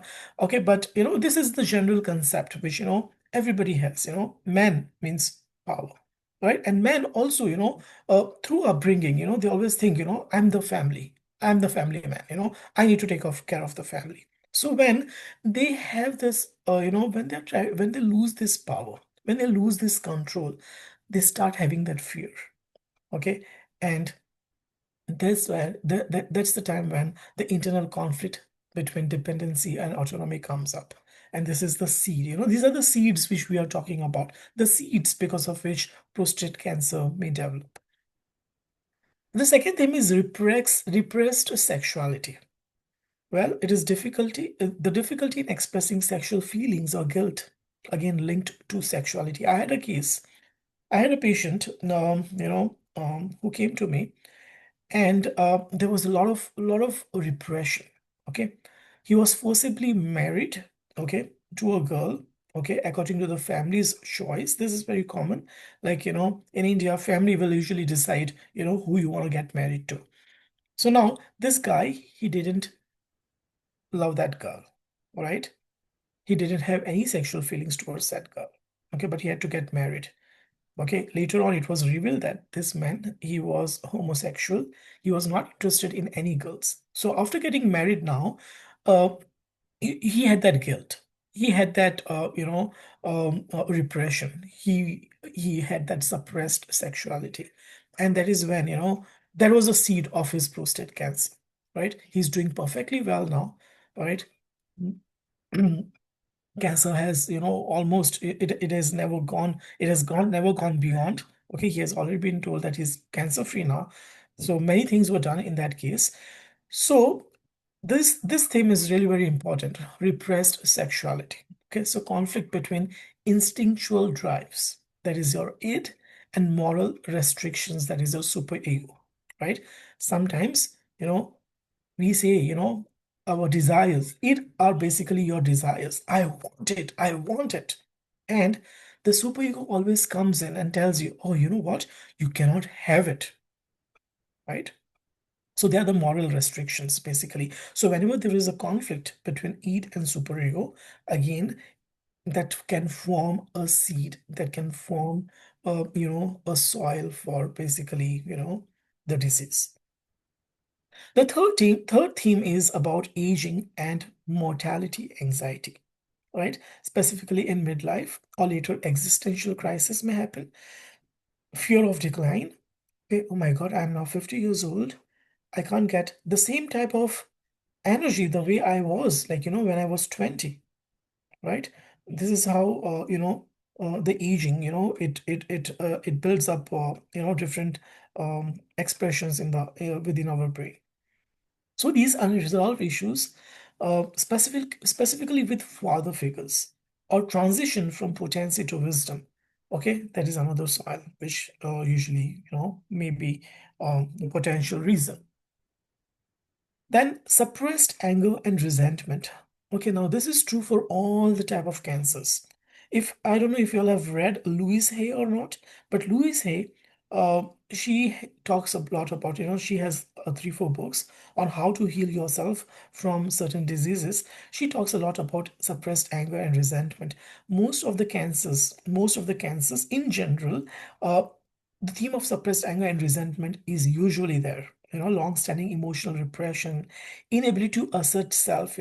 So because of this, the body, needs to throw something somewhere. So this is a defense mechanism, somatization, a form of disease. That's a defense mechanism which body many times may throw. Then over responsibility and duty. That is another theme. Specifically now, very, very common in men, where, I'm the man of the family. I need to be responsible. I need to take care of everything. So excessive control, perfectionism, and self-sacrifice, these all are again other potent reasons, okay, or like psychodynamic explanations of prostate cancer, right? And then from the Jungian perspective, okay, analytical, if we try to go a bit more analytical, right, we will understand that prostate cancers, if you understand the gland, prostate gland as such, it corresponds to the root chakra. I use a lot of Ayurvedic concepts in my treatment and in my understanding. So this is an Ayurvedic concept. So it is the root chakra basically is the spine, right? So prostate corresponds basically to the root chakra, okay, where grounding, survival, and masculine energy are all built up. Okay, so disease may reflect imbalance between instinctual vitality and spiritual growth here. So our task, as clinicians, as healers, our task is to integrate the shadow, and acknowledge the repressed emotions, drives, and unfulfilled creative impulses so that, our patients can heal. So remember now, when we are treating any disease, it is not just treatment from pathological perspective or clinical perspective. The treatment should also aim at, or I would say, the majority of the objective should be healing the whole body, right? The whole mind, the emotions, right? Then comes the body, right? If you are like, Dr. Maria's presentation, if everybody remembers, if you are healing yourself, if you are healing your mind, your body already gets healed, right? So we need to understand that. So mind always comes first. So now, many people will ask me now, like, what are the type of people who may suffer from prostate cancer? So, you know, usually, it is the type C personality. We call that personality as cancer-prone personality. People who are non-assertive, compliant, and emotionally restrained, conflict avoidant, self-sacrificing, over-adapting to social or family roles. These are the people who are prone to cancers of prostate. right? They also have a high need for approval and harmony. They always try to avoid confrontation, although their confrontation is required. Remember, there are times when confrontation is required. You need to sometimes, talk face to face and finish off the topic, right? But, many people do avoid it. And this can cause internalization of stress rather than external expression. So we need to understand the personalities which can, uh, prone to prostate cancer. So when we understand the psychodynamics, when we understand, the pathophysiology, we are able to integrate everything together and understand what should be our treatment protocols, where actually our medicines need to act. So, as I mentioned earlier, it is very important for us to understand what is going to happen with these patients when they are going to an allopath, right? Because many times, most of the times, I would say, the patients who come to us, they've already undergone all the treatment, right? And then at the end, they get frustrated. And by the time they are frustrated, already the disease has progressed further, and that's the time when they come. Okay, there are very few cases who come to me, at least, in the initial stages. Most of the patients, they come when they are frustrated and they have already done everything. So we need to understand what has happened to these patients pathologically, what has happened to these patients clinically. We need to understand that. So for that, we will just touch a little bit about, we don't have a lot of time, so I will just touch a little bit about the investigations and diagnostic perspectives, which, from modern medicine, it is important for us to know. So now, usually, people who are prone to benign enlargement of prostate, right? Or people who already have a family history of cancers, right? Usually, the first evaluation is the screening. And screening basically is done with the help of prostate-specific antigen, that is PSA, and digital rectal examination. A normal prostate feels, if you are doing a digital rectal examination, a normal prostate will feel like soft, it won't be enlarged, it won't be painful. But the moment the prostate gland is painful at digital rectal examination, the moment it is hard, right, you should be alarmed then, right? Many times for diagnosis, they use MRI scans, they use biopsy, histopathology, and try to understand what are the type of cells that are there, whether they are clearly differentiated or well differentiated or not differentiated. That way it helps in understanding the staging. So the MRI scans, bone scans, and PET scans, and a lot of things, which people, which are used to understand the staging.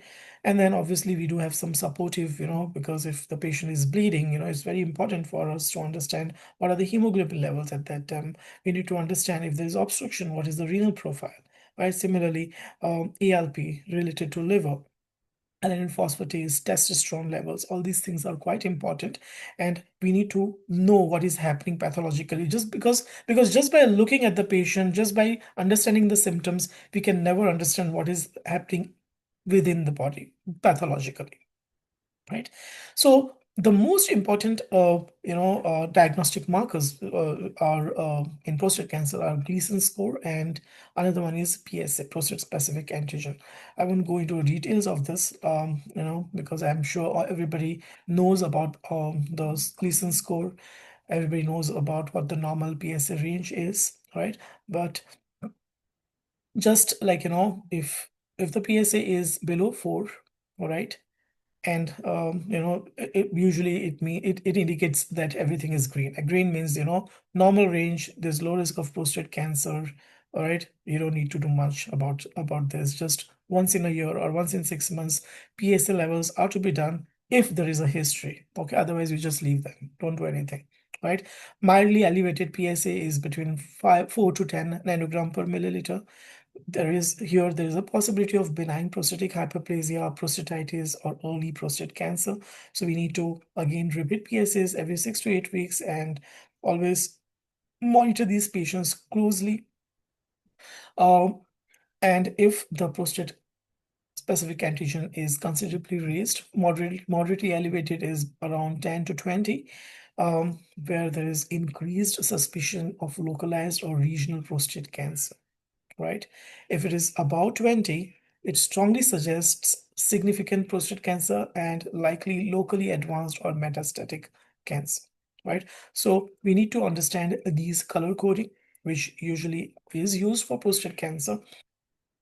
So green is normal, yellow is borderline, you need to be cautious, orange is suspicious, and red is high risk. So you need to understand this.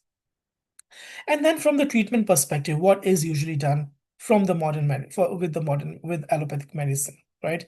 So if the prostate levels are, if they are, if the prostate that way is just localized, the cancer is localized, PSA levels are below 10, Gleason score is less than or equal to 6, at that time just regular monitoring is done, all right? Biopsies are done every year in such cases, right? Just imagine they do biopsy every year. They are again introducing what is happening when, remember what is happening when they are doing biopsy. Again, we need to understand that.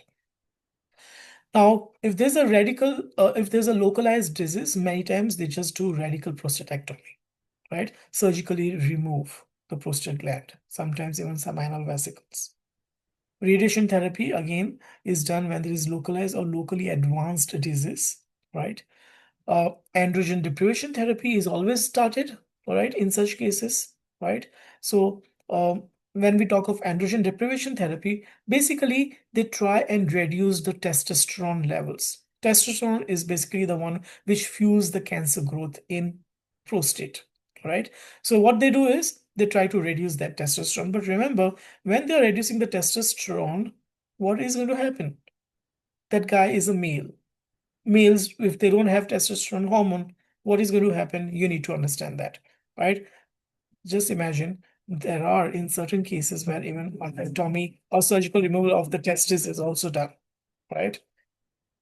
Then comes chemotherapy many times, which is done, right? So then hormonal agents many times, that they are used, immunotherapy, radiopharmaceuticals, right? And at the end, when all these things fail, okay, and when the cancer has already progressed further, that is the end stage disease where just palliation can be offered. So pain control, bone protection, psychosocial support, that is all what is done. So we need to understand how the modern allopathic perspective works in prostate cancers. So once we know this, once we know what our patients have gone through, it becomes easy for us to understand how we will treat homeopathically the cases of prostate cancer. Right. So I'm sorry I went a bit fast, because modern medical perspectives, I'm sure everybody knows about that. If I'll go into the details of them, I think even 1 month would be not sufficient, right?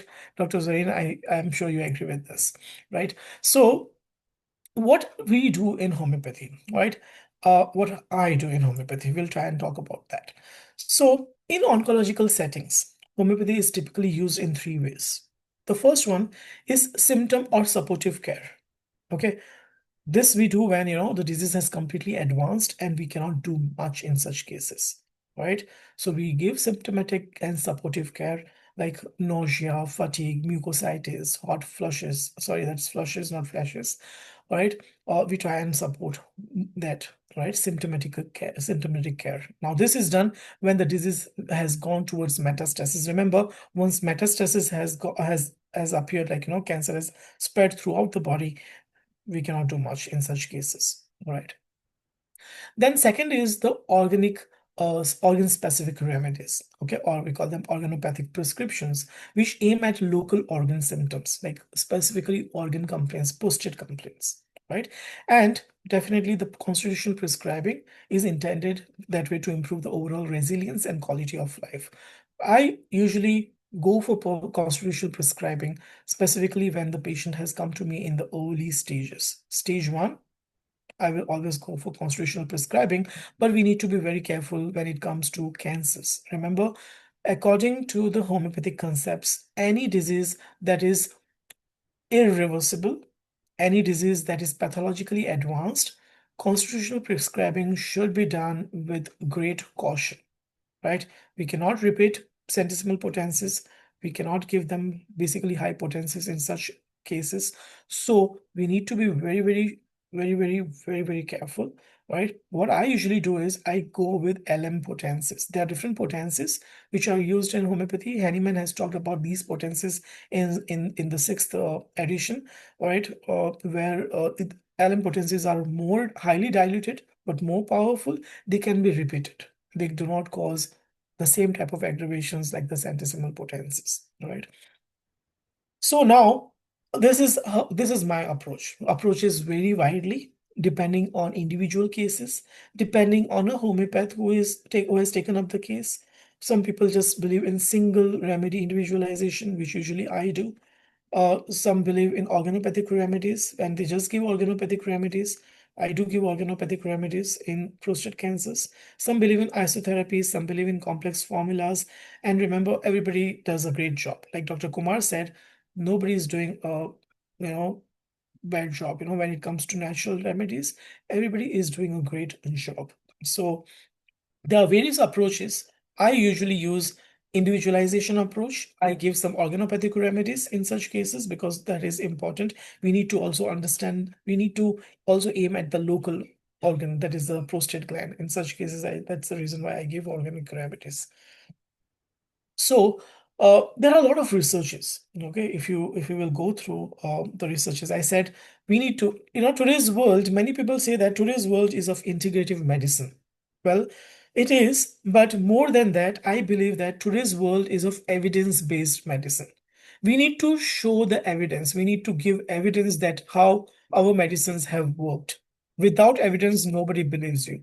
So we need to give them evidence. And when we give evidence to the allopathic physicians, we need to give evidence in their language so that they understand, because they don't understand homeopathy. Okay, we understand homeopathy. We know how beautiful it is. They don't understand. So we need to explain them from their angle so that they change. And many times, you won't believe it, there are people, when we explain them in their language, they change many times.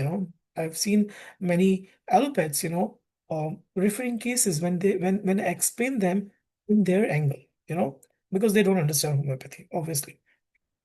So there are a lot of researches that have been done throughout. Okay, there are many animal studies that have been done where homeopathic medicines have proved, useful. Right now, when it comes, like there are a lot of controversies now. Okay, just to prove to the world, now people use animals and they are trying to prove homeopathic medicines. They're trying to induce cancers and trying to give homeopathic medicines and see they do have response. They understand that the prostate gland, it starts getting again back to normal. The tumor cells, they stop replicating. Those things have been done. I don't believe in animal research. Homeopathy is purely done on humans. The provings have been done on humans. But as I say, the things change. This is an era of evidence-based medicine, and that's the reason why people have done that, right? So these are a lot of researches. There are a lot of researches. Specifically, a lot of study has been done with the homeopathic remedy Savol cerulata. Okay, and it has shown a very good response. Even some individualized homeopathic remedies, okay, in PubMed. A lot of clinical and pilot trials have been done, and they are promising. They do have good response, right? So now comes important. When we are trying to understand the homeopathic aspects, other important aspect that we need to understand is the miasmatic understanding now, right? So four main miasms, three main miasms. One was by Allen. Okay, Hahnemann basically talked about three main miasms. So when we talk of psora, there's just functional derangement, there's just congestion, there's just inflammation. For example, if we understand clinical phase, it is early prostatitis or mild benign enlargement of prostate. All right. The remedies which work wonders in such cases in this stage are sulfur and lycopodium. Now remember, this is after a lot of after seeing a lot of cases over a period of 17 to 20 years, I feel that these are the remedies which have really helped. Okay, but remember, individualization is important. Every case is different, right? Not sulfur will not help in each and every case of psora. Okay, we need to understand every case from a fresh or a new perspective. Now, psychosis is a lot where there's a lot of hyperplasia, there's infiltration, there's cellular overgrowth, adenomatous changes, and in the and benign prostatic hyperplasia. These are the changes from clinical perspective, and the remedies which really help in such cases are thuja, sabosalbuta, and madarayana. Syphilitic phase is a phase of destruction, ulceration, and malignancy, where prostate carcinoma has set in. There may have been metastasis. So your conium burrata carcinosin work really very well. And tubercular myasm, basically, there's alternating destruction and regeneration, right? Where the body gets confused. Suddenly, the body tries to heal, and suddenly the body, senses that, the body is not healing, So there's this alternate picture of degeneration and regeneration, which takes place in tubercular myasm. Again, the clinical phase remains similar to syphilitic myasm, where there is metastasis and severe cachexia, right? People who are lean, thin, they cannot eat anything. They've emaciated, that is basically the tubercular myasm, right? So phosphorus and tuberculinum are the remedies which we need to think. Okay, and these are the remedies where we just give few or single doses and we follow up just by organ remedies.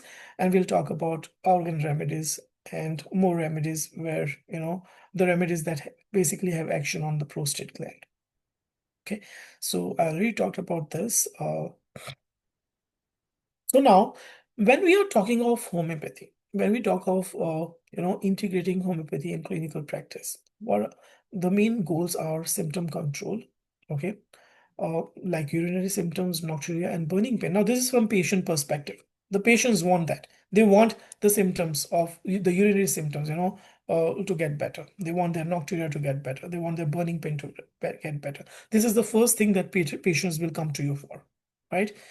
Once that is better, they will think of improving the quality of life, then mitigating the side effects of conventional therapy. Now, majority of the patients that come to you, many times, they will have taken radiotherapy, chemotherapy, they will have hot flushes and fatigue and, a lot of complaints because of chemo, radio, and, the side effects of the treatment.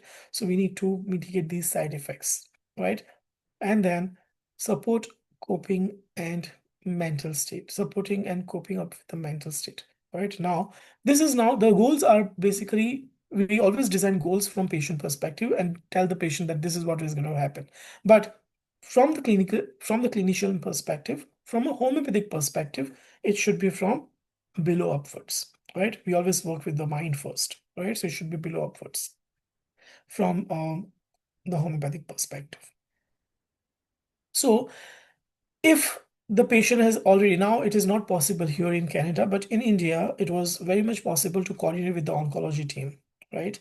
We had people, I remember of oncologists, who would support homeopathy, right? Who would let us, take the cases over, right? They would tell us, okay, you start with homeopathy. We'll see how things are going. All right, that support is important if these patients are going to go for that therapy, right? So that doesn't happen very often, but in many countries, specifically in India, we have hospitals where we just give homeopathic medicines, right? And in these hospitals, we do have oncologists, we do have MD physicians, everybody working together, right? For example, even in cases of myocardial infarction, right? In the hospitals, we manage it with homeopathy. When something severe happens and, things are not working well, that's the time when the MD physicians would take over. This is how the scenario is, right? But definitely now I am in Canada, so this coordination is difficult. So I need to know, I need to work on my own now, right? When the patients come to me, what I need to do. Okay, so that's a different scenario. So it is important here now, okay, even from homeopathic perspective, it is important that we document the PSA trends, right? Prostatic specific antigen, how much, whether it is decreasing or not decreasing with your medicines, it helps us understand the activity of the disease, right? Individualized prescribing or homeopathic remedies for local complaints, okay? That is very, very important. So monitor for interactions again, as I told you in as I told you in um, homeopathy, specifically when the disease has progressed further, it is very important to note for interactions. You don't give centesimal potencies in, if you don't give medicines in high centesimal potencies, it may cause killer's aggravation, it may worsen the disease. So it is very important that we monitor. It's very important that we repeat the medicines, we give the medicines with a lot of caution, specifically in cases which have progressed further. Right. So we'll now talk about a few homeopathic remedies which have a really good effect on prostate cancers and enlarged prostate. The most important remedy is Savile cellulata, which has a lot of hesitancy. So when you go, what happens is the patient goes to pass urine, he passes urine, and after some time the urine stops, right? And then again the urine flows. So he has to wait a long time. There's a lot of hesitancy. He has to wait for a long time for the whole bladder to get empty, or sometimes the bladder may not completely get empty. He will have to again go second time, third time, until he feels that whole bladder is empty. So there's a lot of hesitancy. The urine stream is very, very weak. There's a lot of dribbling. Every night the patient keeps on waking up, sometimes 2 hours or 3 or 4 times in a row. Okay. There's incomplete emptying. So it is very good remedy for prostate complaints. Savile cellulata has been known to have anti-proliferative effects on prostate cell lines and tumor xenografts. Organopathic rationale is a direct action on prostate glandular tissue and urinary flow. So Savile cellulata in tincture form works really good in prostate cases. The next remedy is Coniam maculatum, as I mentioned earlier, more syphilitic cases where there is induration of the gland and gland has become hard and nodular. There is a lot of urinary retention, right? The stream is slow. Along with the urinary complaints, there would be some sexual complaints with a lot of mental apathy, right? So pathologically, it is indicated that way for hard and nodular swellings and granular induration, and some phytochemical studies on Coniam extracts report cytotoxic activity in vitro. So use in homeopathy again is in organotrophic for prostate. Puja, okay, again a very good remedy for prostatitis with burning, urinary urgency, dribbling, history of vaccination and suppression, okay, and glandular growths. So it is again used for glandular hypertrophy and chronic inflammatory states. It can also be used for organ-specific indications in urogenital tumors. Lycopodium again has hesitancy in starting the stream. Lycopodium is a remedy which has hesitancy in everything at the beginning, right? When they want to give a speech, they want to give a talk in front of people, they will be hesitant. But as soon as they give a talk, it will be good, right? Similarly, even for urine, at the start, there's hesitancy, the urine is not coming out. He has to press hard, and once the urine comes out, oh, okay. The stream will be weak in cases of prostate cancers and prostate enlargement, but then there will be full emptying. This is the concept of lycopodium from, all the angles, everywhere there's going to be hesitancy, right? Right-sided, prostate more enlarged towards the right side, okay? Early nocturia. Nocturia means early, meaning early stages of sleep. Okay, so it is again used in urinary retention and obstructive symptoms. It is considered to improve urinary dynamics when indicated constitutionally. Calcular carb again is a very good remedy where there is very, very slow stream of urine. Okay, gland is enlarged with general sluggishness, obesity, chilliness, and amenable. It is very, very common in older and slower patients. So everything is very, very sluggish in this cases. Okay. So the constitutional, it is again can be given as a constitutional remedy. It is used when metabolic sluggish features predominate. It is believed to influence glandular hypertrophy tendencies in susceptible patients. Staphysagria is again a good remedy for prostatitis following suppression or emotional stress. Okay, burning in urethra, frequent urging, but when urges, very little urine is passed. Okay, it is used in inflammatory and irritable urinary complaints, particularly post-trauma, post-surgery. Okay, it works really, really well, right? Urinary urethral strictures, specifically after trauma, after surgeries. Staphysagria is the remedy which should be thought of. Along with that, another remedy that we can think of is Calcura fluoricum. Cantharis again is a remedy where the patient has recurrent urinary tract infections. Okay, patient has severe urinary tract infections, all right, all the time, and then with the infections there's going to be severe burning, tenesmus, okay, irritation with scalding urine, and it strongly acts on the local urinary tract. Whenever there is whenever there is an irritant picture, whenever there is a lot of irritation, Cantharis works very well. Okay, it's a very good remedy of choice for acute burning pain. Okay, Ballerina again is a good remedy, specifically in early stages in cases of prostatitis with sudden congestion, high vascularity and throbbing pain, feverish symptoms, and urinary retention. It acts on congestive, inflammatory, and vascular states. Okay, it is also used acutely to relieve congestive symptoms. Sarsaparilla now is another important remedy for prostate complaints. Okay, sarsaparilla is also known as that way a homeopathic catheter. Okay, we call it homeopathic catheter. So when there is a lot of tenesmus, when there's a lot of retention, this remedy works a lot. It works very well, right? Stangury, tenesmus, burning, scanty urine. Patient will go pass urine, but he would have a lot of urge, but when he goes, he'll just pass little urine. That's it, right? So chronic and recurrent urinary complaints. Okay, so again, it is a very good remedy. Also, a very good remedy for renal calculi. Okay, it is a good remedy for calculus too. Merksol or Mercor, again, very good remedies when there is profuse nocturnal perspiration. Urine is fetid, glandular swelling with suppuration tendencies, with a lot of burning and bleeding, right? This is a case, again, when metastasis has set in and, a lot of, damage has been done. This suppuration works very well in those cases. So we choose when there is a suppurative or aggressive inflammatory sign.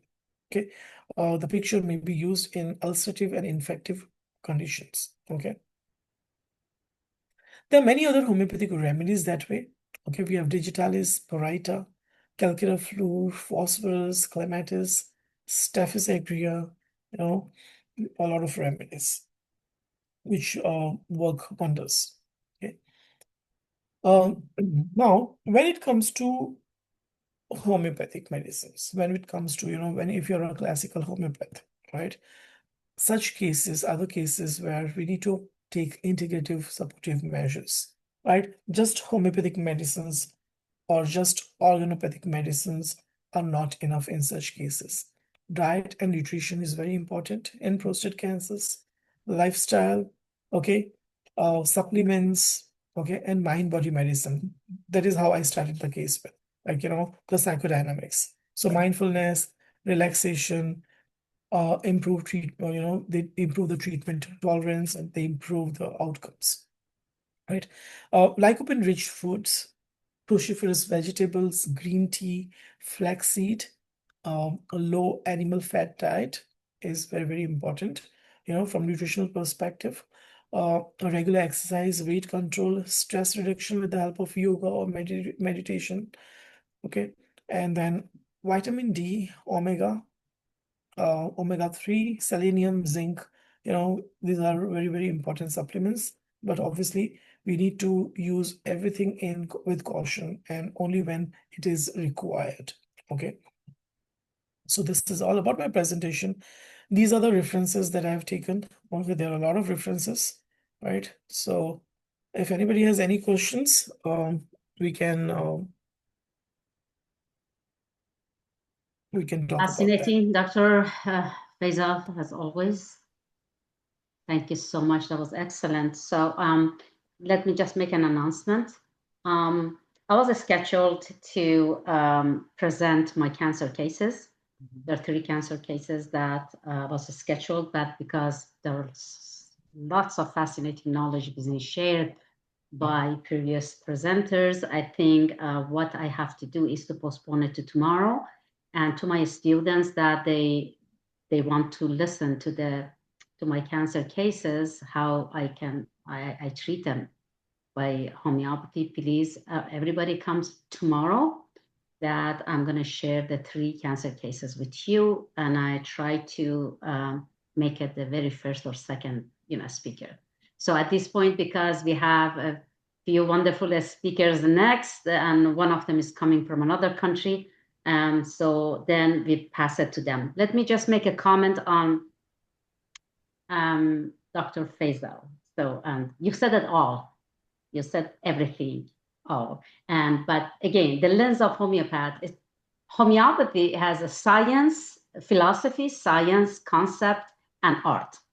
Okay, that's a medical art. Okay, everybody have different, Perspectives. now the perspective is the art of practicing, right? But philosophy is the same. Science of homeopathy is the same. But when it comes to art of practicing it, could be different. And you see things from different lenses, right? So the way that I listen to Dr. Faisal, so it's different than mine. But at the end of the day, he treats patients well, and I treat patients well. So when it comes to homeopathy, as we have 2 departments of classical homeopathy and medical homeopathy, that's all about this, because I treat patients mostly classical approach, okay? But some other homeopaths, they treat it medically. So at this point, when we treat cancer cases, and the way that Dr. Faisal just went through a prostate cancer, we lose the picture of the patient, especially when they remove the organs. The natural disease, which they call it cancer, right? The natural disease is lost. A complex disease is created. So when they come to us after removing tumors, burning, poisoning, removing organs, being on chemotherapy, they go through a lot of different allopathic interventions. We lost picture. We treat the picture of the person. We completely lost it. So at this point, we cannot treat that patient through classical lenses, because we lost the constitution of the patient. We cannot find the most similar homeopathic medicine that matches with the natural disease. At this point, we have to find the most similar to the complex disease, and which is not the homeopathic way to do it. Okay, at this point, that's why we created different methods that we can address the cancer cases that they have not gone through any homeopathic allopathic interventions, which tomorrow I'm going to talk about one case. And there are different cases that they have gone through, some of them through everything, as I said, cutting, burning, poisoning, and everything. Some of them even they went through removing the organs. So what homeopathy can do for this is different. It's not the same. Because when the complex disease is created, we have to do it differently. And when it comes to, Dr. Faisal said that we have to go with low potency. Absolutely. When the disease is evolved from benign phases to very destructive phase or malignant phase, such as cancer. So it means that, as I said, that the person's messaging system is completely disturbed, and the vital force is quiet. So at this point, we cannot go with high potency. We have to go with the lowest potency. Dr. Faisal just said LM potency. LM potency is the highest dilution of homeopathic medicine. But don't forget that is has the most power in homeopathic, principles.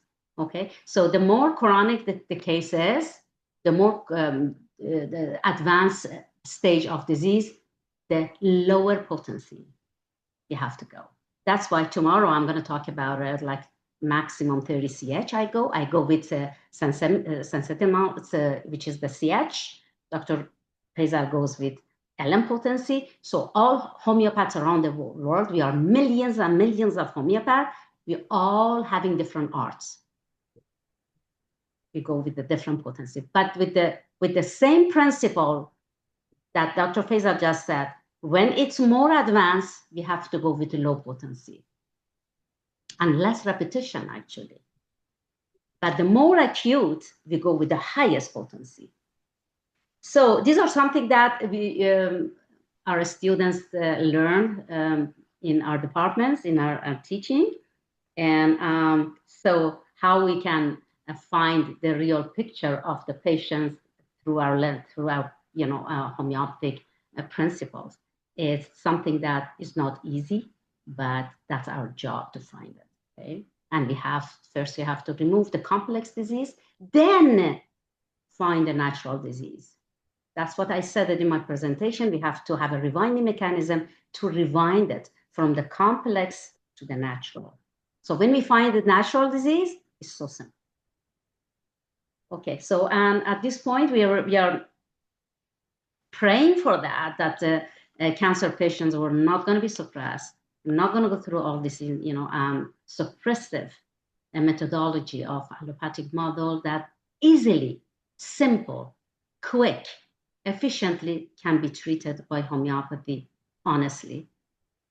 So the problem is just this, and allopathic model has to stay away from us. Get out of the way. Get out of the way. Let homeopathy works beautifully for cancer people. I said that in my some of my presentations that for me, cancer patient is easier to be treated than weight loss. Here we go. Because it's simple. The only problem that's created because it's converted to complex. That's a problem. Thank you so much, Dr. Faisal. Amazing. Thank you so much, Dr. Zareen. You're welcome. Anybody has any questions? Yeah, Faisal, I have something to you. All right. We have a few minutes. Sorry, but maybe I talked too much. So because 3:15 maximum, the next speaker has to go. Yes, go ahead, Dr. Kumar. Okay, Faisal, of course, when we are looking at cancer, the way you went through was fantastic. I think that's the only way, from an allopathic point of view, I appreciate. I think you are doing a good job. That's what is to be done.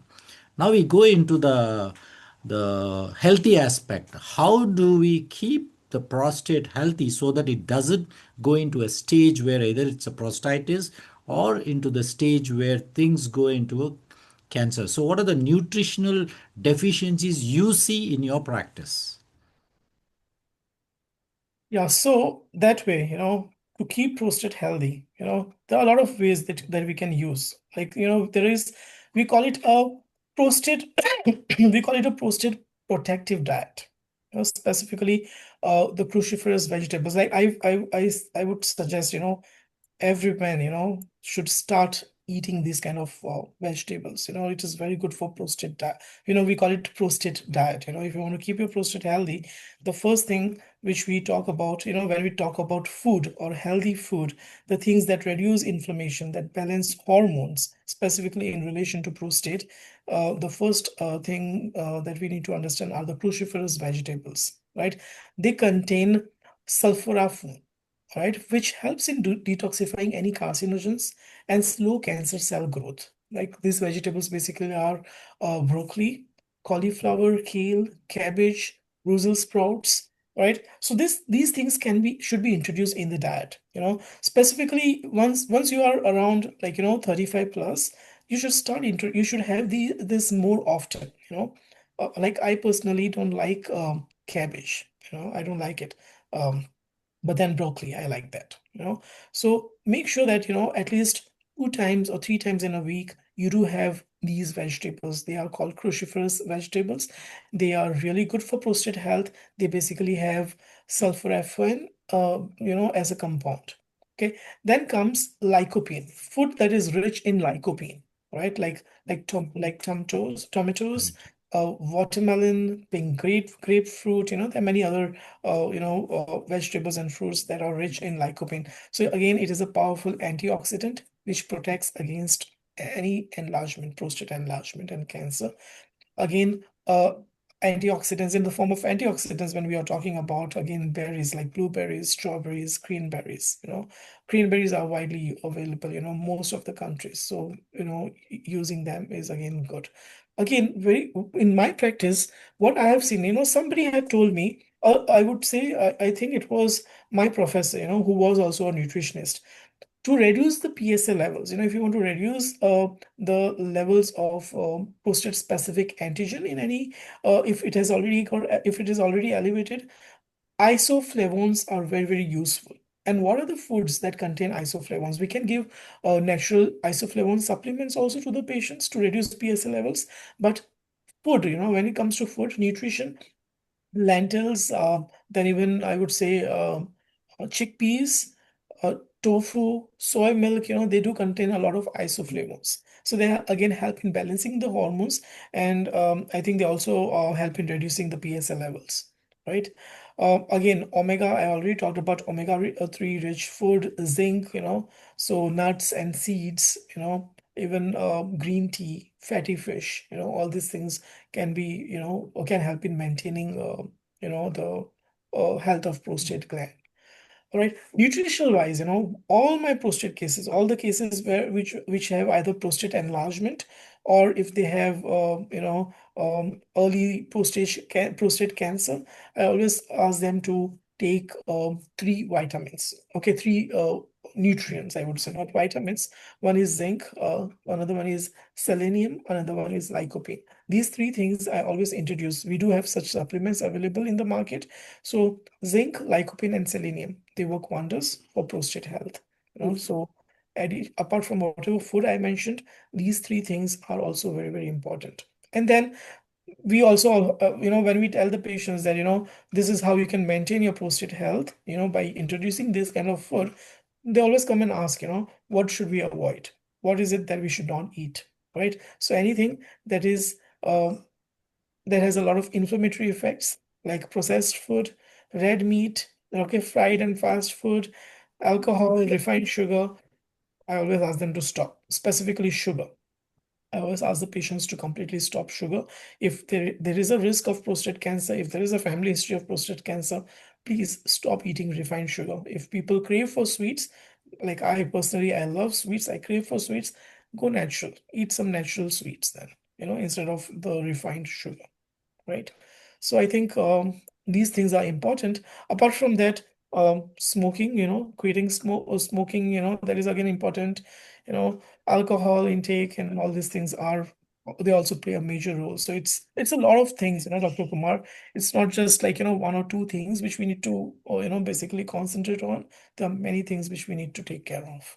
But yeah, 3 things which I have used and, I have seen good results: lycopene, zinc, and selenium. These supplements and omega, they have worked very well in all the prostate cancers. Okay, Thank you so much. how much of zinc would you advise? I'm sorry, Dr. Praveen, because I have a personal experience which I definitely would like to share on this platform, but I need to get from Dr. Faisal. Okay, how much of zinc would you advise per day for the clients? See Dr. now, Kumar, sorry about that. Can we all stay for the panel discussion? Okay, That I think maybe we because the can, next speaker is yeah. waiting. Let's, Dr. Kumar, myself, Dr. Faisal, Dr. Maria, Dr. Kareem, we're all gonna stay for the panel discussion, and please keep your questions, write it down, and we're gonna discuss it. It's okay, open done. and as long as it goes. I appreciate Dr. Kumar that you can run the discussion. So I appreciate it. Okay. Okay. But thank you so much, everybody. Yeah, I will stop now. Yeah. Okay. Next speaker, Heather is our Heather Hollis. So she's our next speaker, and also her beautiful daughter, Alexis Cohen. They're both gonna have a co-presentations, I guess, together, like an Thank you so co-introduction. much. You're welcome. Co-introduction. Thank you, Parvin. Dr. Zarin, you're amazing. All of these doctors are. We're just so thrilled to be able to listen to you. And go ahead. Yes. If you have any PowerPoints to share, you can go ahead until Dr. Tony. Can you hear me? Yes, I'll be starting.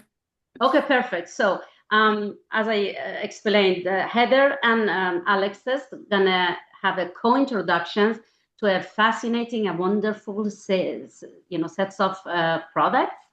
And then Dr. Tony, who's I think the owner of this Vital Health, is coming to join us.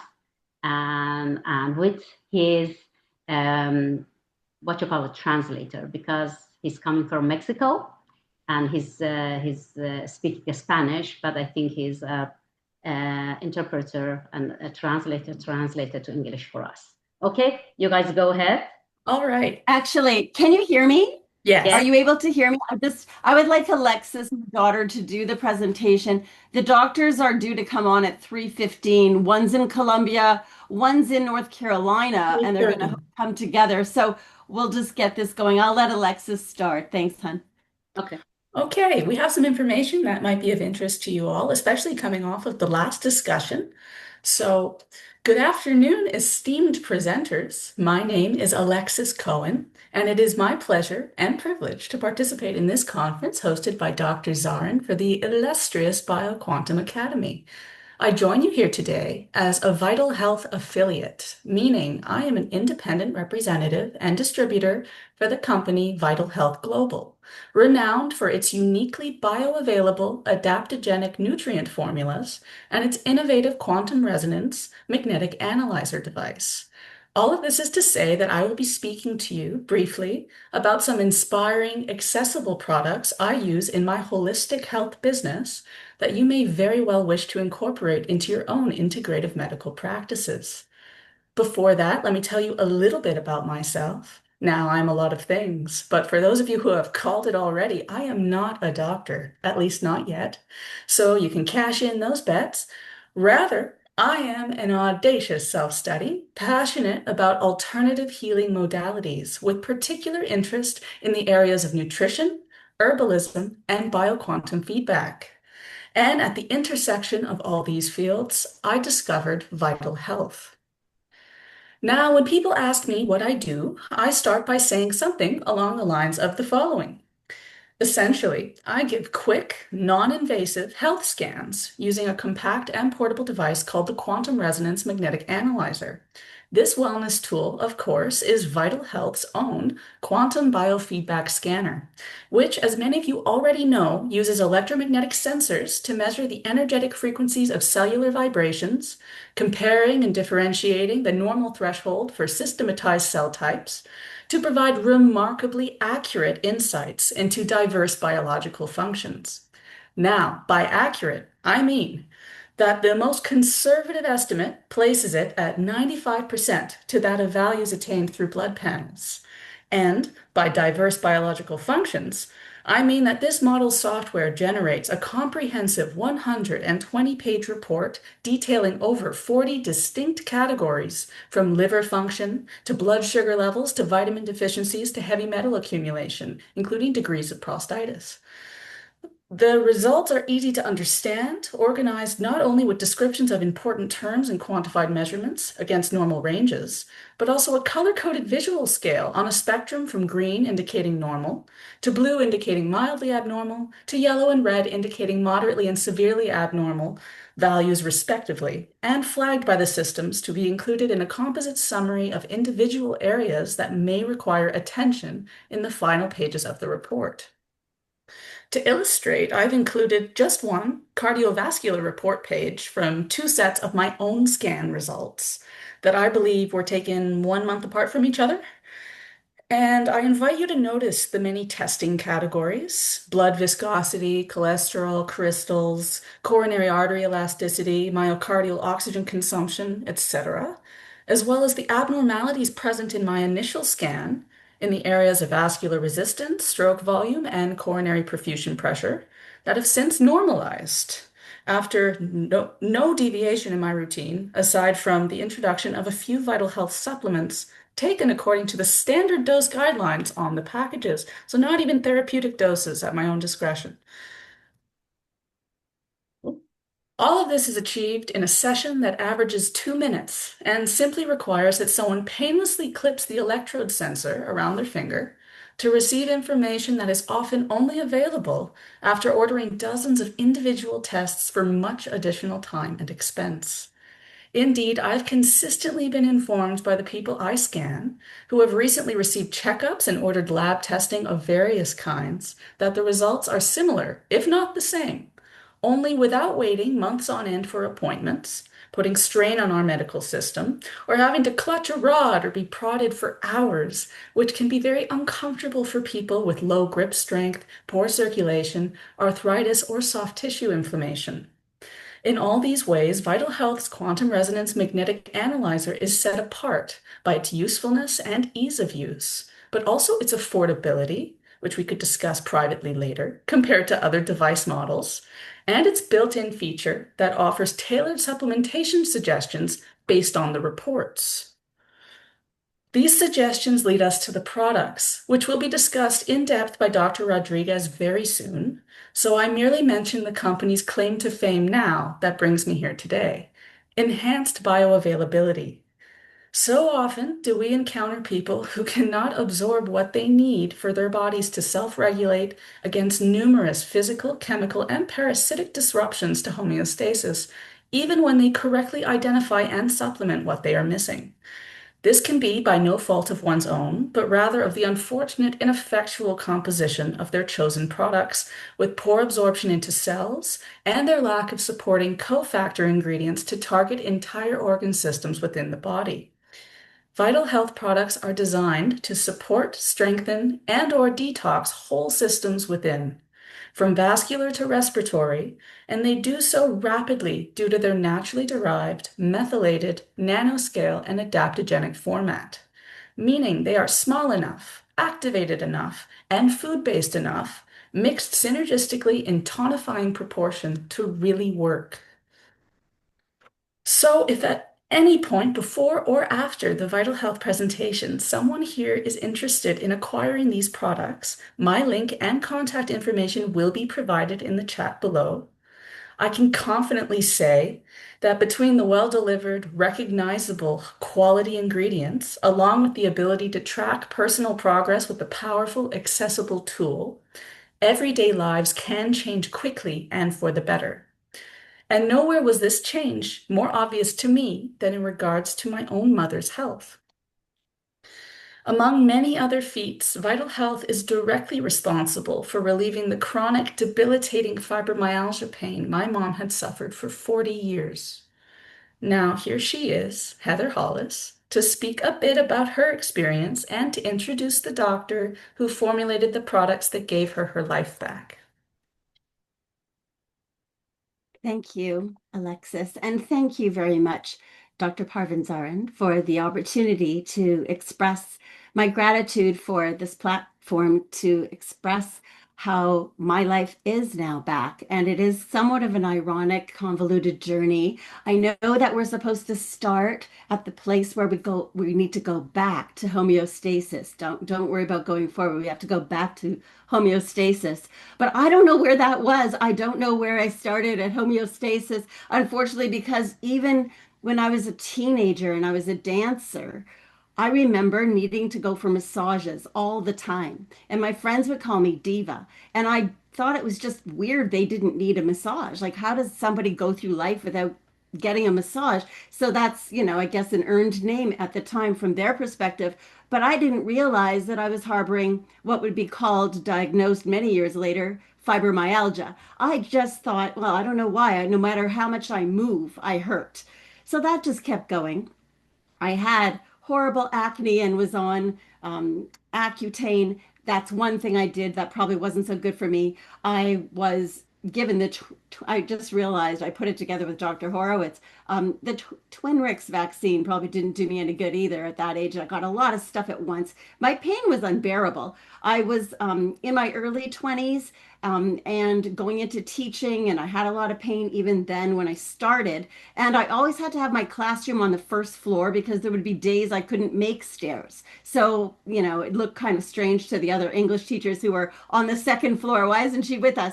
And I didn't want to actually acknowledge why. I didn't want to give in to the pain. I didn't want to be in a group of people that were all complaining about their pain. I wanted to pretend it didn't exist because I didn't want to make it stronger in existence by acknowledging it. But it was always there. It was chronic. People would look at me as I was passing by in the hall, and if I was experiencing pain, they would wonder, like, did I do something to bother her? Why is she upset? It was just pain, and it was always there. My daughter, I had her a few years later after I was a teacher, and she has never known me not to be in pain. Her whole 24 years of life, probably also the one in the uterus, she knew I was in pain. I just always was. I mean, me being tired and hurting was just her norm. And it's very sad that I couldn't keep up the way I wanted to all through her life. But that was my reality, and I just had to live with it. No one could tell on the outside, unless I looked like I was frowning. Everything looks fine, but when you have one of those diseases or conditions that are internal and they're not a visible thing, you don't even have an excuse that makes sense to people. And I had that whole problem for a very long time. And to such a degree that I was chasing my health quite a bit. I was always reading books. My daughter, Alexis, has grown up with books and books and books about health, holistic, natural, herbal remedies everywhere. Now she took them all and read them all, and they're all in her room. She's an avid reader since she was little, but so many books about it that I've been trying to figure out what to do.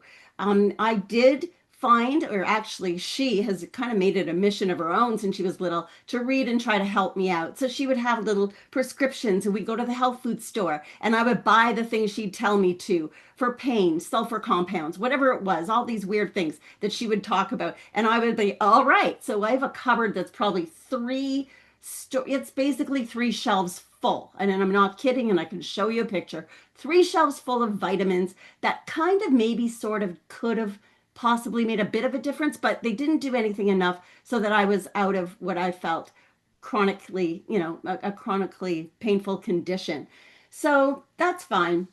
And I guess, resigned myself to just retiring as soon as I could. As a teacher, I retired the minute I was able, because I wanted to be able to sleep in, not because I'm a diva or doing anything weird at night. It's because I needed the sleep. Because unlike Dr. Horowitz, who can talk about the 528 frequency kind of working on us overnight so that we wake up and feel refreshed, I always felt like I was being hit by a truck. So I need more of that 528. But I felt like I was being hit by a truck every morning. And then it would take me a very long time to get to the point at the end of the night, which is probably why I was a night owl, to finally feel good enough. And then I had to go to bed and have it all happen again. So yes, chasing health wasn't really working for me until, I don't know, maybe it was divine intervention. I'm not sure how, but my daughter and I were exposed and to this wonderful opportunity for this company called Vital Health. And my daughter has become a member. She's a founding member of it now. And I was given the opportunity to go to Mexico, to Hermosillo, and actually tour the facility of this wonderful company where they have beautiful, pristine the factory, and I got to see the warehouse, and I got to meet the doctors and the many other people that are involved in actually growing and making these products that are methylated and nanoscale and absorbable into the body to the point where they actually worked for me. So sometimes I was taking a particular compound, it didn't work, but the way they've formulated these products, they're working for me, and in combinations, proprietary blends that are working together to make my health problems. It seems to be a thing of the past for me. Now I can give solutions to other people who have pain and talk about that, and talk about it with a lot of power and excitement because I'm a living testimony to the proof that these products are working every day for me and many others. And when I met Dr. Tony Rodriguez, what a thrill that was. And to find his inspiration came from an unfortunate past where both of his parents died young from preventable diseases. His mother from rheumatoid arthritis, his father from diabetes. And he made a pact to himself that he was going to make sure his life was dedicated to making sure that nobody else died from a preventable disease if he could help it, doing his very best to help people with these problems. And such an inspiration he is, and he has been for over a decade. People have come to him for help at his clinic. And then Alex Renezo, who is somebody who brought a family member to Dr. Tony and actually saw amazing turnaround results, helped him realize that perhaps he needed to make this into a business that was global. And he did. So now we are fortunate, and I hope soon they will be. I'm not sure if they're here yet, but we do have the CEO of Vital Health. He is here, Jorge A. Reyes. He's the CEO of Vital Health, and he's been over 28 years he's been in business of helping businesses grow, and he is here to interpret for Dr. Tony Rodriguez, who is such a fabulous person. He's a naturopathic doctor with over 10 years of experience. He's been serving patients from all over the world. They've been pilgrimaging to him, and now he can bring his products to us. He's helped people of diverse pathologies from influenza to cancer, and he's a frequent speaker at industry events and is featured in numerous publications. His most significant contributions are to the field of natural medicine, include his work with chronic health conditions as well as protocols for diabetes, arthritis, heart disease, and of course fibromyalgia patients. He's the proud founder of Vital Health Global, developer of methylated, nanoscaled, and naturally derived adaptogen and nutrient formulas, and optimal availability. So the fact that these products actually are absorbed is a very big reason why I can talk about them today. And I'm not sure if they're here, if they're on yet. I'm not They sure if are. they are. Oh, that's fantastic because they're here from two different countries to come together today for the speaking. So with no further ado, if Jorge will please interpret for Dr. Tony Rodriguez, we'll be thrilled to listen. Thank you so much. Hi, Heather. How are you? Can you guys hear me? Yes. Hello. Yes, we are hearing you. Awesome. Welcome to the conference. Thank you. Thank you very much for the invite. I You're feel welcome. privileged to be here. Thank you. I don't know. Is Dr. Tony Rodriguez with us? Heather, can you see him? Oh, I'm not sure if he's on yet. Is he? Not yet. Okay. Let Well, me Jorge, go ahead. I Go ahead. did introduce you as our wonderful interpreter and of course the CEO of Vital Health Global. And I'm not sure when I know Tony's in Colombia right now. So Yeah, hopefully we're he'll be able both to join us soon. he I is know in that it's the going to be a time limit. We may not have as much time for Q&A as we'd like. he's actually in Bogota, Is he in the Colombia. waiting room? He is at an event in Colombia, Okay. and I'm at an event in North Carolina. I sent him a text so he could step out of the event, and so that's exactly what I did myself. And so let me go ahead and give him a call real quick and see if I can see if I know for a fact that he was mentioning that internet was pretty sketchy last night. So I'm not sure if that's the case right now, but let me double check. I'm gonna mute myself and I'm gonna call him. Okay. Okay, sounds good. I also wanted to say that because there will be time limits with Dr. Tony Rodriguez, if we could put the question and answers in the chat and we'll get back to you. If you want to put your email and any questions you have, we'll be able to get back to you after we discuss it with Dr. Tony. If there's a question that either Alexis or or Jorge cannot answer because just of the availability issues, and we're sorry about that. but that would be good. And I think that you can also see in the chat at this point, there is a link there being able to look at the products yourself afterwards, after the presentation. It is the one that ends with Sky High Health. And that will be something that you can check out afterwards. You can take a copy of. Alexis, do you have anything to add while we wait for Dr. Tony?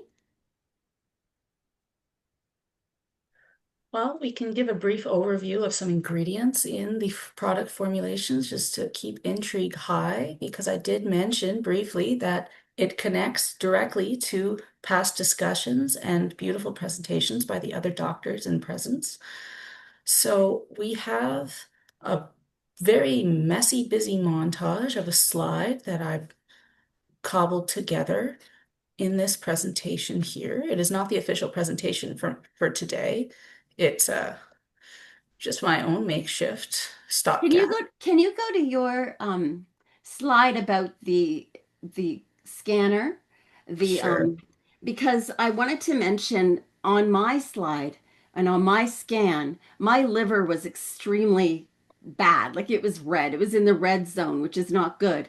And 5 months later, after I've been taking the products religiously, it's now, I'm pretty much all green. I mean, all of my systems are a go at this point. So I'm very happy to say that you can visually see the difference in this is my daughter's scan, but for mine, most of I had a lot of red. I had liver issues, gallbladder, lungs, and there were a few others too, heart.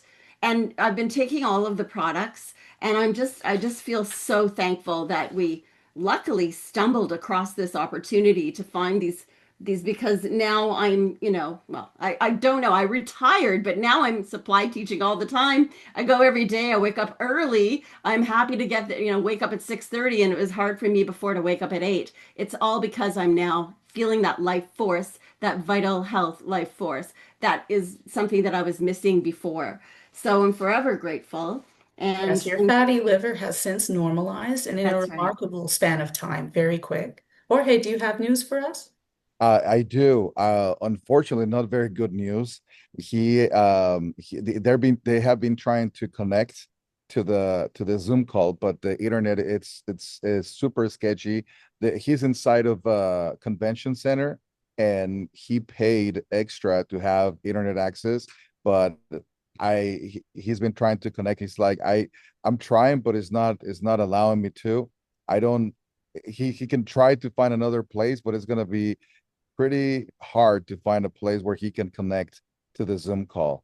Okay, well, we don't want to hold up these good people. So if you have a breakthrough of good news for us, please let us know. And in the There's meantime, another possibility, perhaps with the slideshow that we have prepared. Jorge, would you like to talk to some of the products if we put them in front? Because we do have a slideshow of products, and you could maybe focus on the ones you would like to talk about if you think that that would be something you could do or would be inclined to do. Because I Mo know that there are the main ones for the detox that are so important. And if you feel like you'd like to, that's great. And if not, I'll do my best to do that because I know that they're important to know. Most certainly I can give my share of a little explanation, but I want to be very upfront with everybody. I am not in the medical profession. I do not have any credentials on this. Nevertheless, with the experience I have in the field and in my industry, I've learned a little bit, but in no way, shape, or form I'm a professional in any of the health industry. So, but if you guys are okay with me, just going over a little bit of the products, I can certainly do so. Absolutely. You are the CEO of the company, and we are very excited, but we're not any more qualified as doctors. So go ahead. Okay, absolutely. Well, first off and foremost, thank you very much for the opportunity. It is a great honor to be with all of you, and thank you for the invite, Heather, and your daughter. We take this very seriously, and unfortunately, Tony couldn't. He's been trying, but anyway. So I'll try to do my best to Sorry, share a guys. little Can I bit. make a sorry, can I make a comment here? Yes, since Dr. Tony is not here, who was supposed to speak about the medicinal aspect of this product, and would you please just briefly put it in the context of whatever we see? So, I mean, we better not to go through a form of prescription or in terms of what kind of diseases you can treat with this. So that was specified for Dr. Tony. And at this point, what I'm trying to say, because the platform is based on that, and try to just, whatever you're showing on the picture, just talk about it. I appreciate it. I don't know if I'm clear about that or no. Was that for me? No. Heather, Oh, okay. was I clear? What I understand from what you said is that when the picture is up, explain the medicinal properties of it. Just read the things, but I mean, because Dr. Tony is not here, that is supposed to. Well, we tried, I know. Yeah, to try to say, okay, what kind of detoxification is this? What I'm trying to say is to just put it in the context of whatever you're showing. I can give it a go. Yes, Okay. just go ahead. Okay. Now, these are out of order for me, which is just another hiccup for the day, isn't it? So here we go. Okay, I'll walk everyone through the ingredients here and through my avid self-study that has previously been established. I will hazard a few known and well-researched documented effects associated with said ingredients on the screen. Okay, so this is not from my direct clinical research, as I have none, but it's documented well by other doctors, including the one who couldn't make our ranks today. We miss him dearly. Here we go. Okay, so first on the list you see persimmon leaf. Persimmon leaf is rich in antioxidants. It supports heart health and may reduce blood pressure, enhances immune function, anti-inflammatory properties, as goes hand in hand with antioxidants. Also known to support digestive health, may improve skin health, and supports weight management. So then we have mallow leaf. This is known to soothe the respiratory tract, has anti-inflammatory properties as well, supports digestive health, antioxidant benefits. You'll notice a lot of overlap because what is antioxidant and anti-inflammatory is bound to soothe other whole systems. It may enhance skin health as a result of the antioxidant component and may relieve coughs, support wound healing, and act as a demulcent. Prickly pear on this list, rich in antioxidants, anti-inflammatory properties, and as such may support digestive health, improve blood sugar control, heart health, skin health, associations, immune function, and may also aid in weight management. You're going to notice that everything in this blend is designed complementary to detox, and that is why this product in particular is marketed as a mild liver detox, a gentle lymphatic drainage promoter, an antiparasitic, and a general cleanser, but not notably a laxative. So it will not shock your system or halt peristalsis and disrupt regular functioning. It is gentle enough to take every day because it is not officially categorized as a laxative. It is instead a mild detox for the liver. That is its designation in a more official capacity. Next on the list, we have chamomile, which is well known to reduce anxiety and supports sleep quality. It enhances digestive health by providing antioxidant benefits. Once again, it improves skin health or may improve skin health. I can't make bold claims here today without the doctor present. Supports immune function and may relieve menstrual pain, in fact. Okay, blessed thistle. Slightly less well known, but supports digestive health nonetheless, enhances liver function, may improve lactation. It has anti-inflammatory properties, provides antioxidant benefits, once again, supports immune function, strengthens immune function, and may relieve indigestion and enhance appetite, which is why this product in particular, it is 1 tea bag, it makes 1 gallon worth of product, and you are advised to take it with meals because it may enhance appetite. Marshmallow leaf is next, which soothes the respiratory tract as well as the digestive tract, provides anti-inflammatory benefits, acts as a demulcent, enhances skin health, may relieve cough, supports wound healing, and provides antioxidant properties. All our products, generally speaking, have antioxidant components.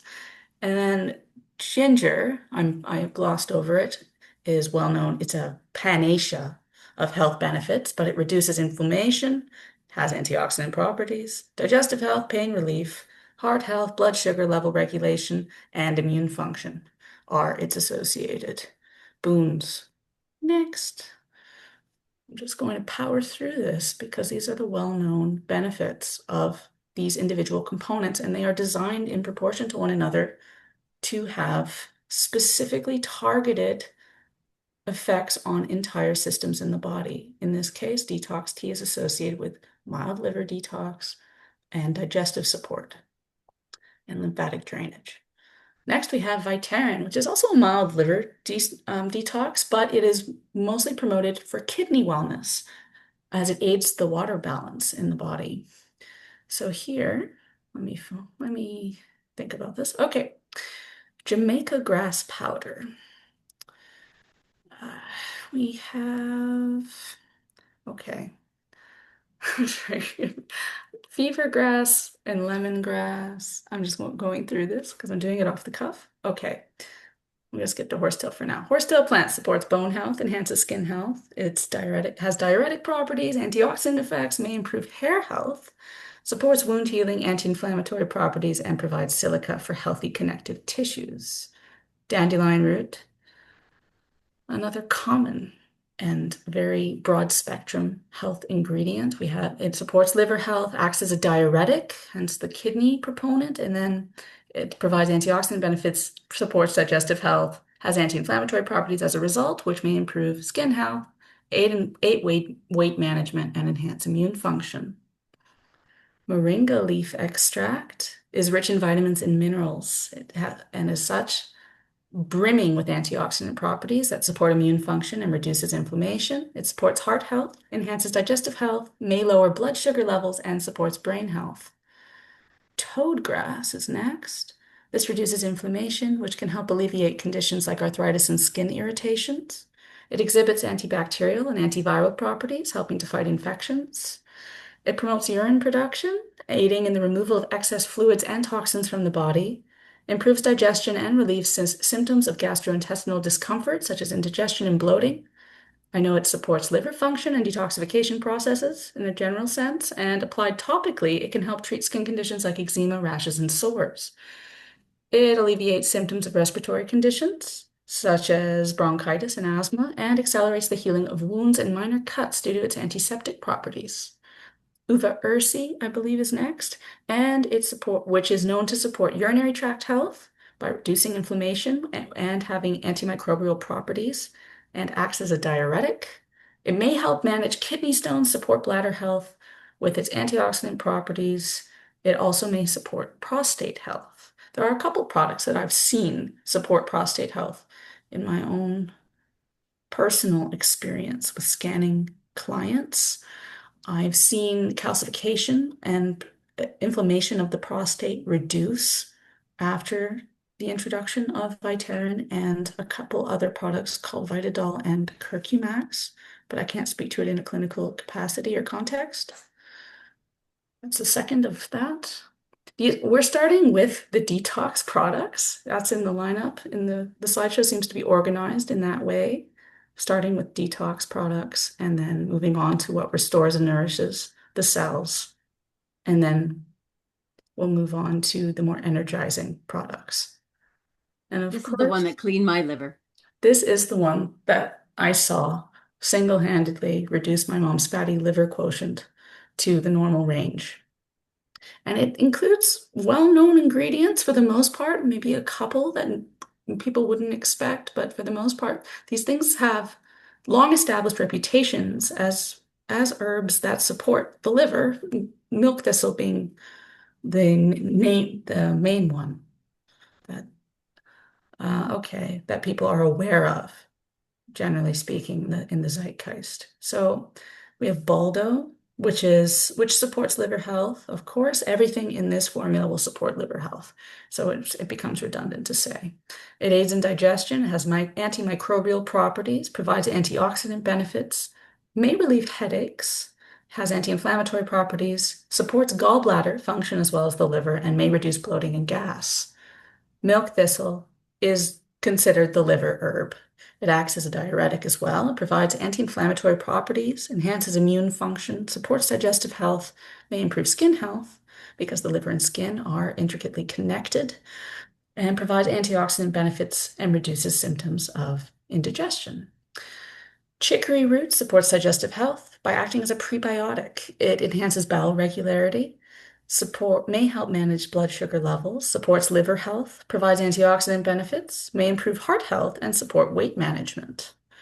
Artichoke extract supports liver health, as do the rest, improves digestive health, provides antioxidant properties, may reduce cholesterol levels, supports heart health, anti-inflammatory, aids in weight management, and enhances bile production. And then there's wild-crafted cassia, which supports digestive health through its antimicrobial properties, antiparasitic properties, and fever-reducing properties that it may improve appetite. I'm doing this from memory. As anti-inflammatory effects. It has anti-inflammatory effects and provides antioxidant benefits as well. I'm staring at the image, trying to summon my limited memory. Whoop. Let's move this. Here's one of the few drop products in the company. So what you've seen so far have been one tea, the only tea in the company, and 2 types of capsules. Now we have one of the 2 drop products in the company, which is sublingual application, about two droppers full under your tongue to get the benefits at a standard dose. So here, this is like your body's precursor to create glutathione. It's the glutathione formula, one of 2 in the company.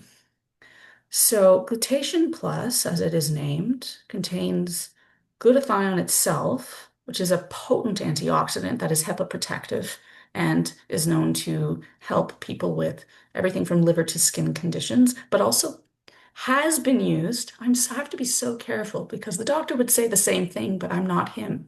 Has been used to help cancer patients. I have seen and heard people use about 4 bottles a month to help them in their cancer recovery journey, but hearsay. I'm going to interrupt because I have notes from another doctor who has been using these products for the last 3 years in his clinic, and I've written down that he said that this particular sublingual glutation plus is 80% more absorbable than other glutathione. So it's fabulous it's absorbed well. And all of these products are at least 16% more absorbable, all of them, than the regular that you'd find in a health food store. So I did get that straight from doctor's notes. I'm going to let you keep going, Lex. Sorry. Don't be sorry. We're both doing what we can in the absence of the voice on the matter.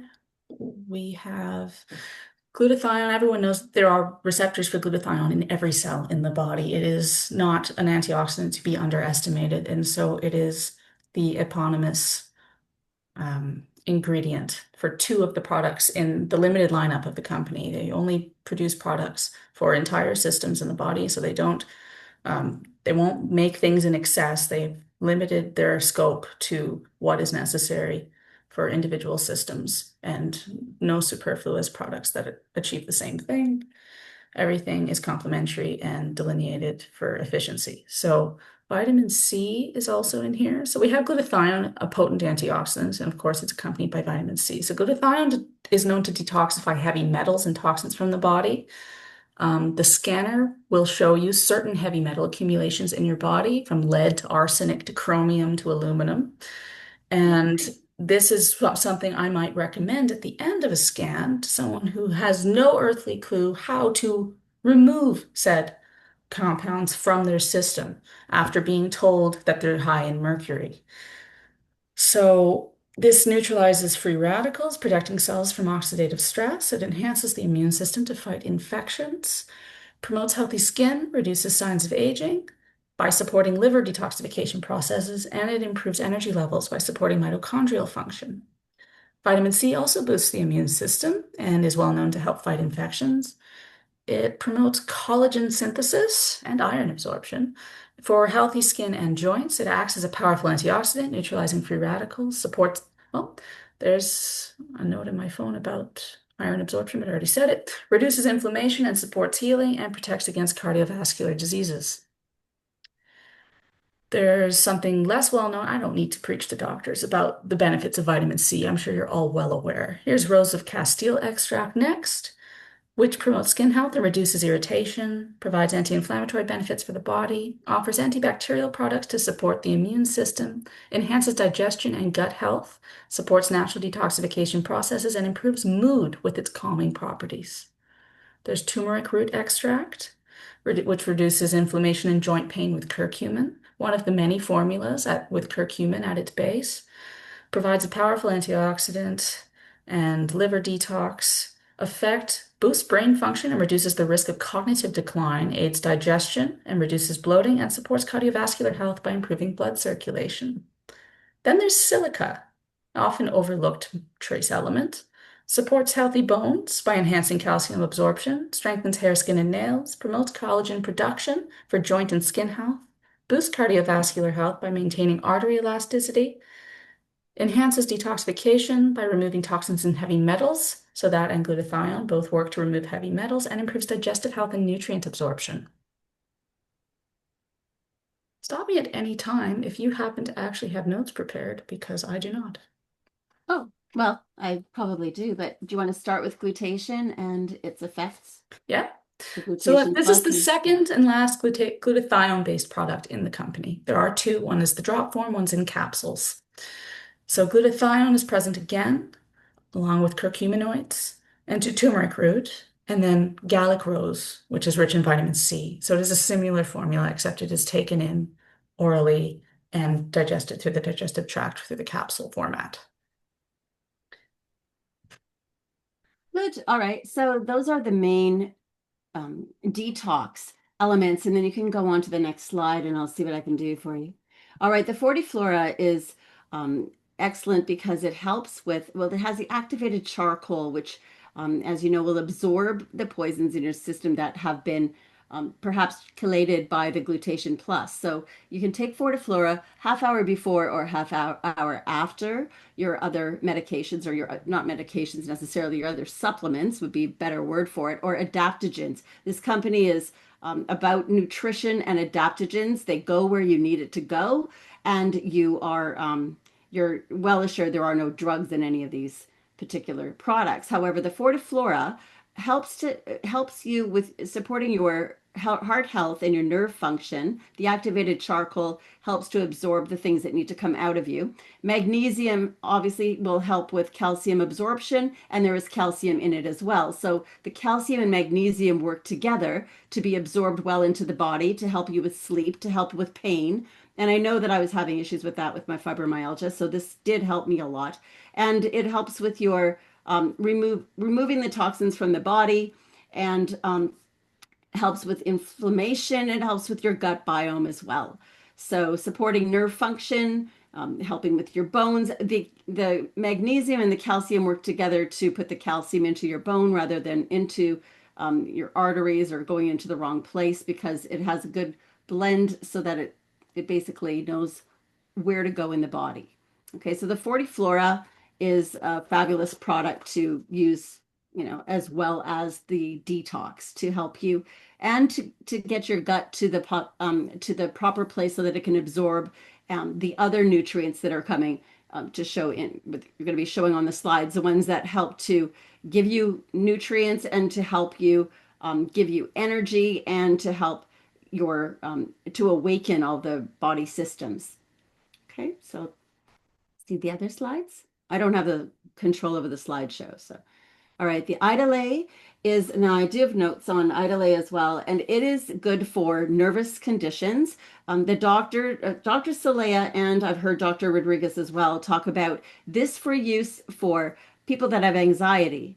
But it also, from what I've read and what I've written down, and I'll find, I suppose, pretty quickly if I look harder, it is also for people with ADD or even autism. It helps with these conditions. It helps if you take a little higher dose to help with kids. He's had a lot of success with children of autism. If they take Vital A, some of them have become verbal from being nonverbal beforehand. I wish he could hear, tell you about it. I heard all about it. And I also heard it from Dr. Salea in his practice in Mexico. He's had the same kinds of success with it.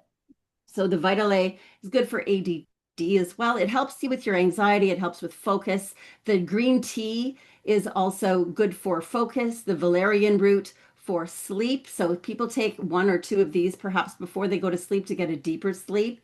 Mint is good for the mental faculties, and the cowboy tomb, I don't know what that does, but I guess it works because they're all working together to help with the sleep quality, anxiety, and mood, and to help with your detoxification of perhaps some of the heavy metals that may have actually caused the issues that could be, blamed for autism. Cowboy tomb supports healthy kidney function and detoxification and supports digestive function. All right. Well, thank you. Good. All right. I have, notes that I took for my own personal use. I didn't know I'd be having to say, yeah, it was on the other side. So that's how that goes. Okay. I've got double-sided notes when I listen to things. So that's fine. Okay. So let's go through a couple other products. There's quite a few of them. Do you have anything on the nitro? Yes, I can talk about nitro. Nitric Okay. oxide is actually a compound that won a Nobel Prize, I believe, in 1998 or 1996. I always mix this up. But it's touted as like the molecule of life because it has such versatile broad spectrum effects in the body, primarily for oxygenation and improved oxygenation. It's often recommended for athletes who still suffer from poor circulation despite their fiendish performance in real life. They're always exercising, but they aren't circulating, and they do wonder why, and they need not wonder why any longer. When they take in nitric oxide or a precursor to nitric oxide, like V-nitro is, it helps your body create it, and it improves nutrient absorption altogether. Topically, I know it has been used to reverse diabetic neuropathy and necrosis. I know that I've heard a case and seen a case, photos of it, where blackened extremities on diabetic patients had, after a topical application of nitric oxide drops from Vital Health, reverted to a yellow color instead of black. And even in the eyes, because it is such a potent vasodilator, it expands the vessels in the eyes and has applications for cataracts patients as well. My mom actually witnessed it firsthand, so it's secondhand news for me, but she saw at this conference when she was touring the labs and facilities of the Vital Health warehouse and laboratories, etc. She saw in one of the conferences led by Dr. Rodriguez that a man in his 70s was complaining about his cataracts and how advanced a case he had of cataracts. And Dr. Tony, without skipping a beat, took his little dropper of V-nitro, approached him, and actually administered a few drops in his eyes. And within seconds, there was a rapid change in his depth and clarity of vision. And he announced to everyone, like, I can see the colors of your pupils, and I couldn't see it before, and you're like inches from my face. So that those are anecdotes, but it's one of the more well documented and exciting and innovative products to lay claim to in this company. And I have some notes as well. So let me see. Do you Okay. want to put the slide on for the video? I just thought to do that. Yes. Yeah, sorry. Okay. It's near the end. That's why. product. Okay. You mentioned nitro, but it's like the last one. Okay. Mhm. So there's the ingredients in nitro, in this company's formula of nitro. We have bioperine, which is black pepper extract. There's beetroot, red spinach leaf, and moringa leaf. So bioperine, if I don't know, that's just how I pronounce it. It increases bioavailability of nutrients like curcumin, vitamins, and minerals. It stimulates the secretion of digestive enzymes and helps in better digestion. So it contains piperine, which is a known anti-inflammatory. It can help in weight loss by boosting metabolism and thermogenesis. It's known to help halt angiogenesis, which has incredible potential in the field of cancer research. It has halted the process by which cancerous or unhealthy cells, I can't make these claims, but I'm talking to you, just one-on-one as a person, that it has been talked about that through nitric oxide can help healthy cells take in more oxygen and nutrients, but also stop the process by which unhealthy cells lay claim on your healthy cell's blood supply, which is fascinating and has broad spectrum potential in many different fields, but especially interest to cancer research. So it can help in weight loss, boosts metabolism and thermogenesis, may improve cognitive function and memory, protect cells from oxidative damage, because it is an antioxidant. It helps regulate blood sugar levels. It's helped reduce my father's blood pressure. It is excellent for that, as it works as a vasodilator and improves general oxygenation. You can imagine that it has applications with blood pressure that I've seen. Can't say that there are clinical studies. I can't comment on these things. Doctor's not here. But it potentially reduces pain and discomfort due to its anti-inflammatory effects. So that's the bioperine. Then there's beetroot, which increases endurance and energy levels during physical activities, hence why it is recommended for athletes often. It's rich in nitrates, which help dilate blood vessels and improve circulation. Naturally sourced, of course. That word has taken on a scary form in media press, but it helps the liver detoxify the body. Nitrates are known to help reduce blood pressure. There it is in my notes. It contains betalains, there we go, which have anti-inflammatory properties. It's high in essential vitamins and minerals like C, iron, and potassium. Improves cognitive function, delays dementia onset.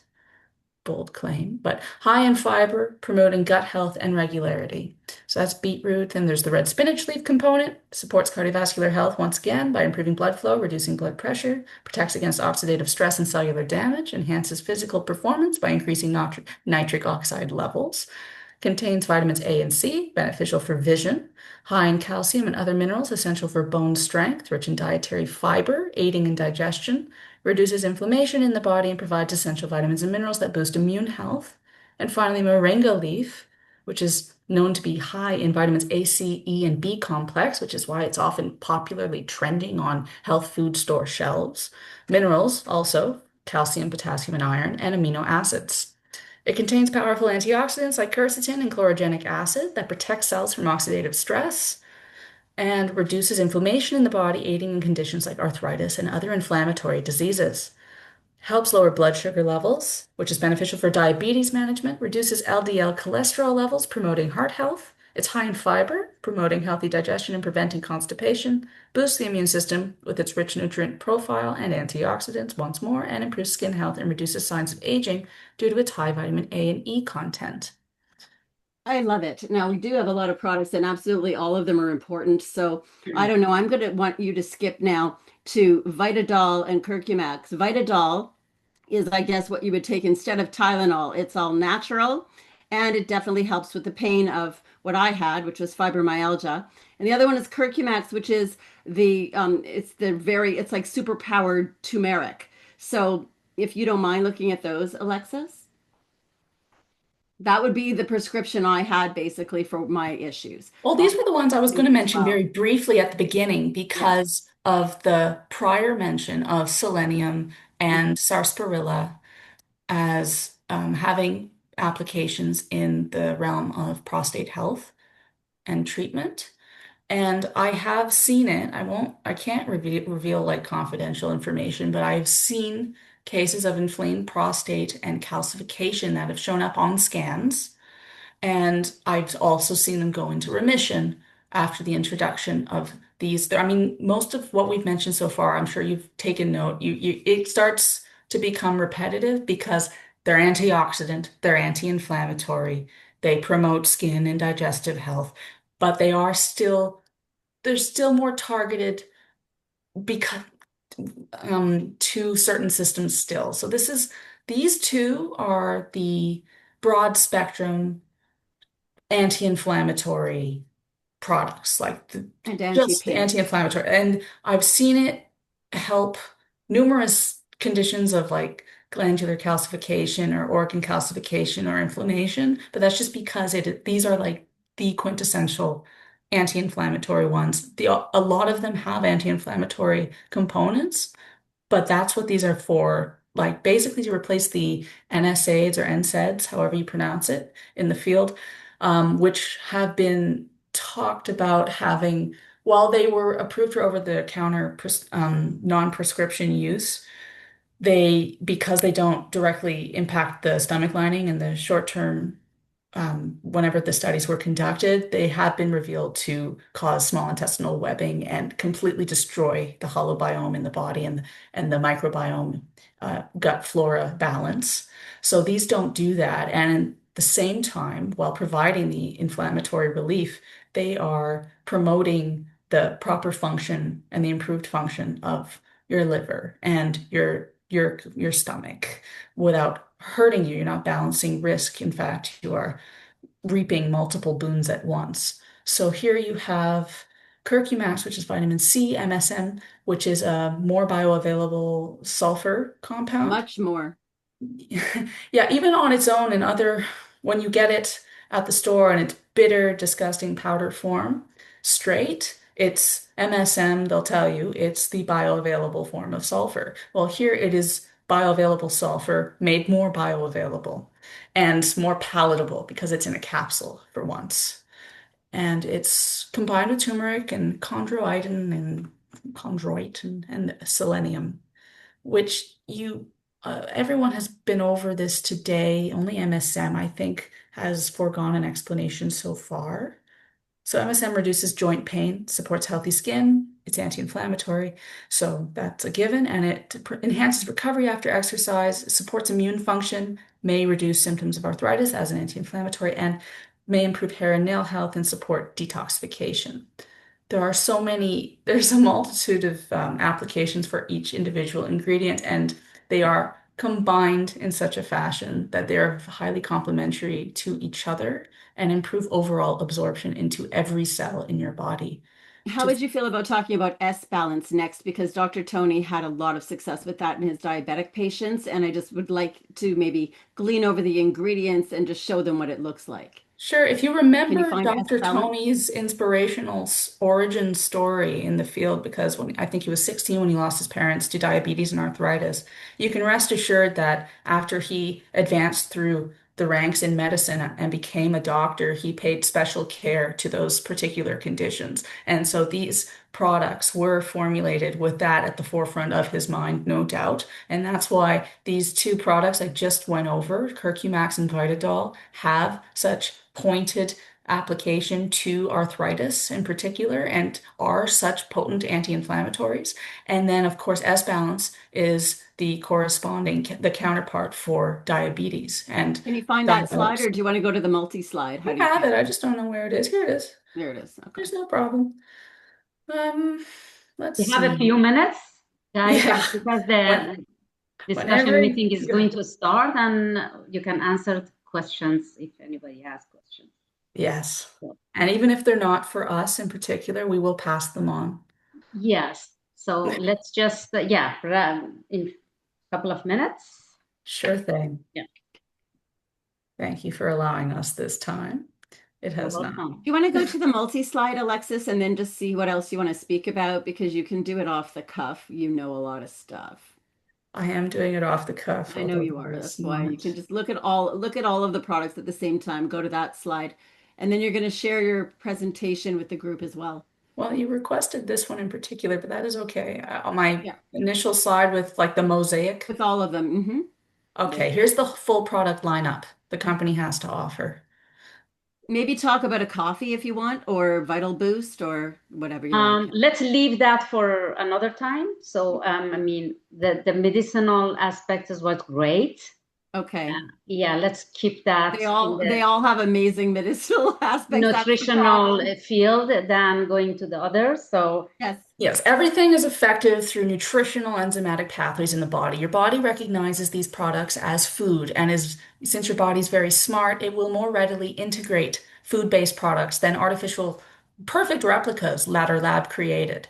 So, because you can't trick your body about the origin of the vitamin C that you ingest, it is so important to find a naturally sourced form of whatever compound you wish to take in. And you might as well, while you take in a singular compound, take in all the complementary synergistic components that can boost its effects. And that is what everything is designed with in mind. You're not just taking one thing, you are taking several important ingredients that complement each other and boost absorption and the overall effect you are seeking. And may I add, none of them have sugar. They all taste amazing, though. The V Daily, the V Energy. The V Daily has all your vitamins. The V Energy gives you a lot of energy, and it also gives you CoQ10. They all taste like they have sugar, but they don't. The Okay, yeah, collagen. they're sugar-free. They're sweetened by like insulin or inulin, not insulin. Oh my goodness. Yeah. Very different. Inulin and stevia glycosides usually. And like she mentioned, okay, so I've gone over quite a few capsule type products, and that is the majority of the lineup, but there are a few that are slightly different. There are a couple of deviations in the format of the products. There's one tea, several capsules. And then there are a few powders and two drop types. The Nitro and the Glutation Plus are the two drop products, and they are rapidly absorbed sublingually in liquid form. And then there are some powders. There's a protein shake, which is what you imagine, except there's also including a proprietary blend of herbs and vegetables and Prebiotic and essential probiotic. fatty acids Yeah.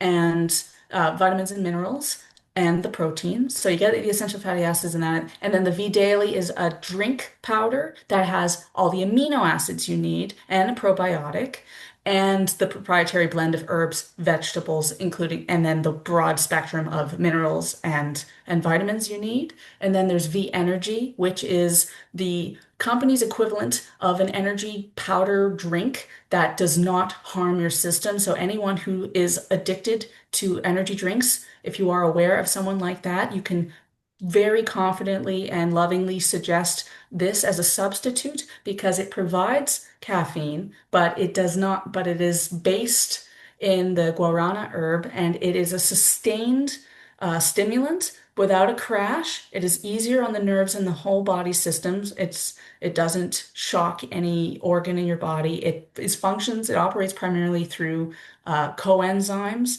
and some like B12 and CoQ10, the vitamins and coenzymes that are energizing naturally. And there is caffeine, but it is differently sourced. So you are not shocking your cognitive or digestive system through the intake, and you get a sustained release without a crash. And so there are a couple of like everyday item type products that you may like the coffee she briefly mentioned. There's one that's targeted towards energy metabolism, fat metabolism, and energy generation, and then an energy production. And then there's one that's supposed to balance hormones, and then one that's aimed to promote gut and neurological health and activity. So that's the Memory. Thermal Cafe, Love Cafe, and Neuro Cafe, respectively. There's a collagen product as well.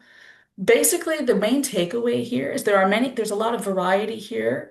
It's not so much that it's excessive. They're very targeted in their and tailored towards different processes, but they do complement one another and they are designed so that you could take them all every day together if you wanted to.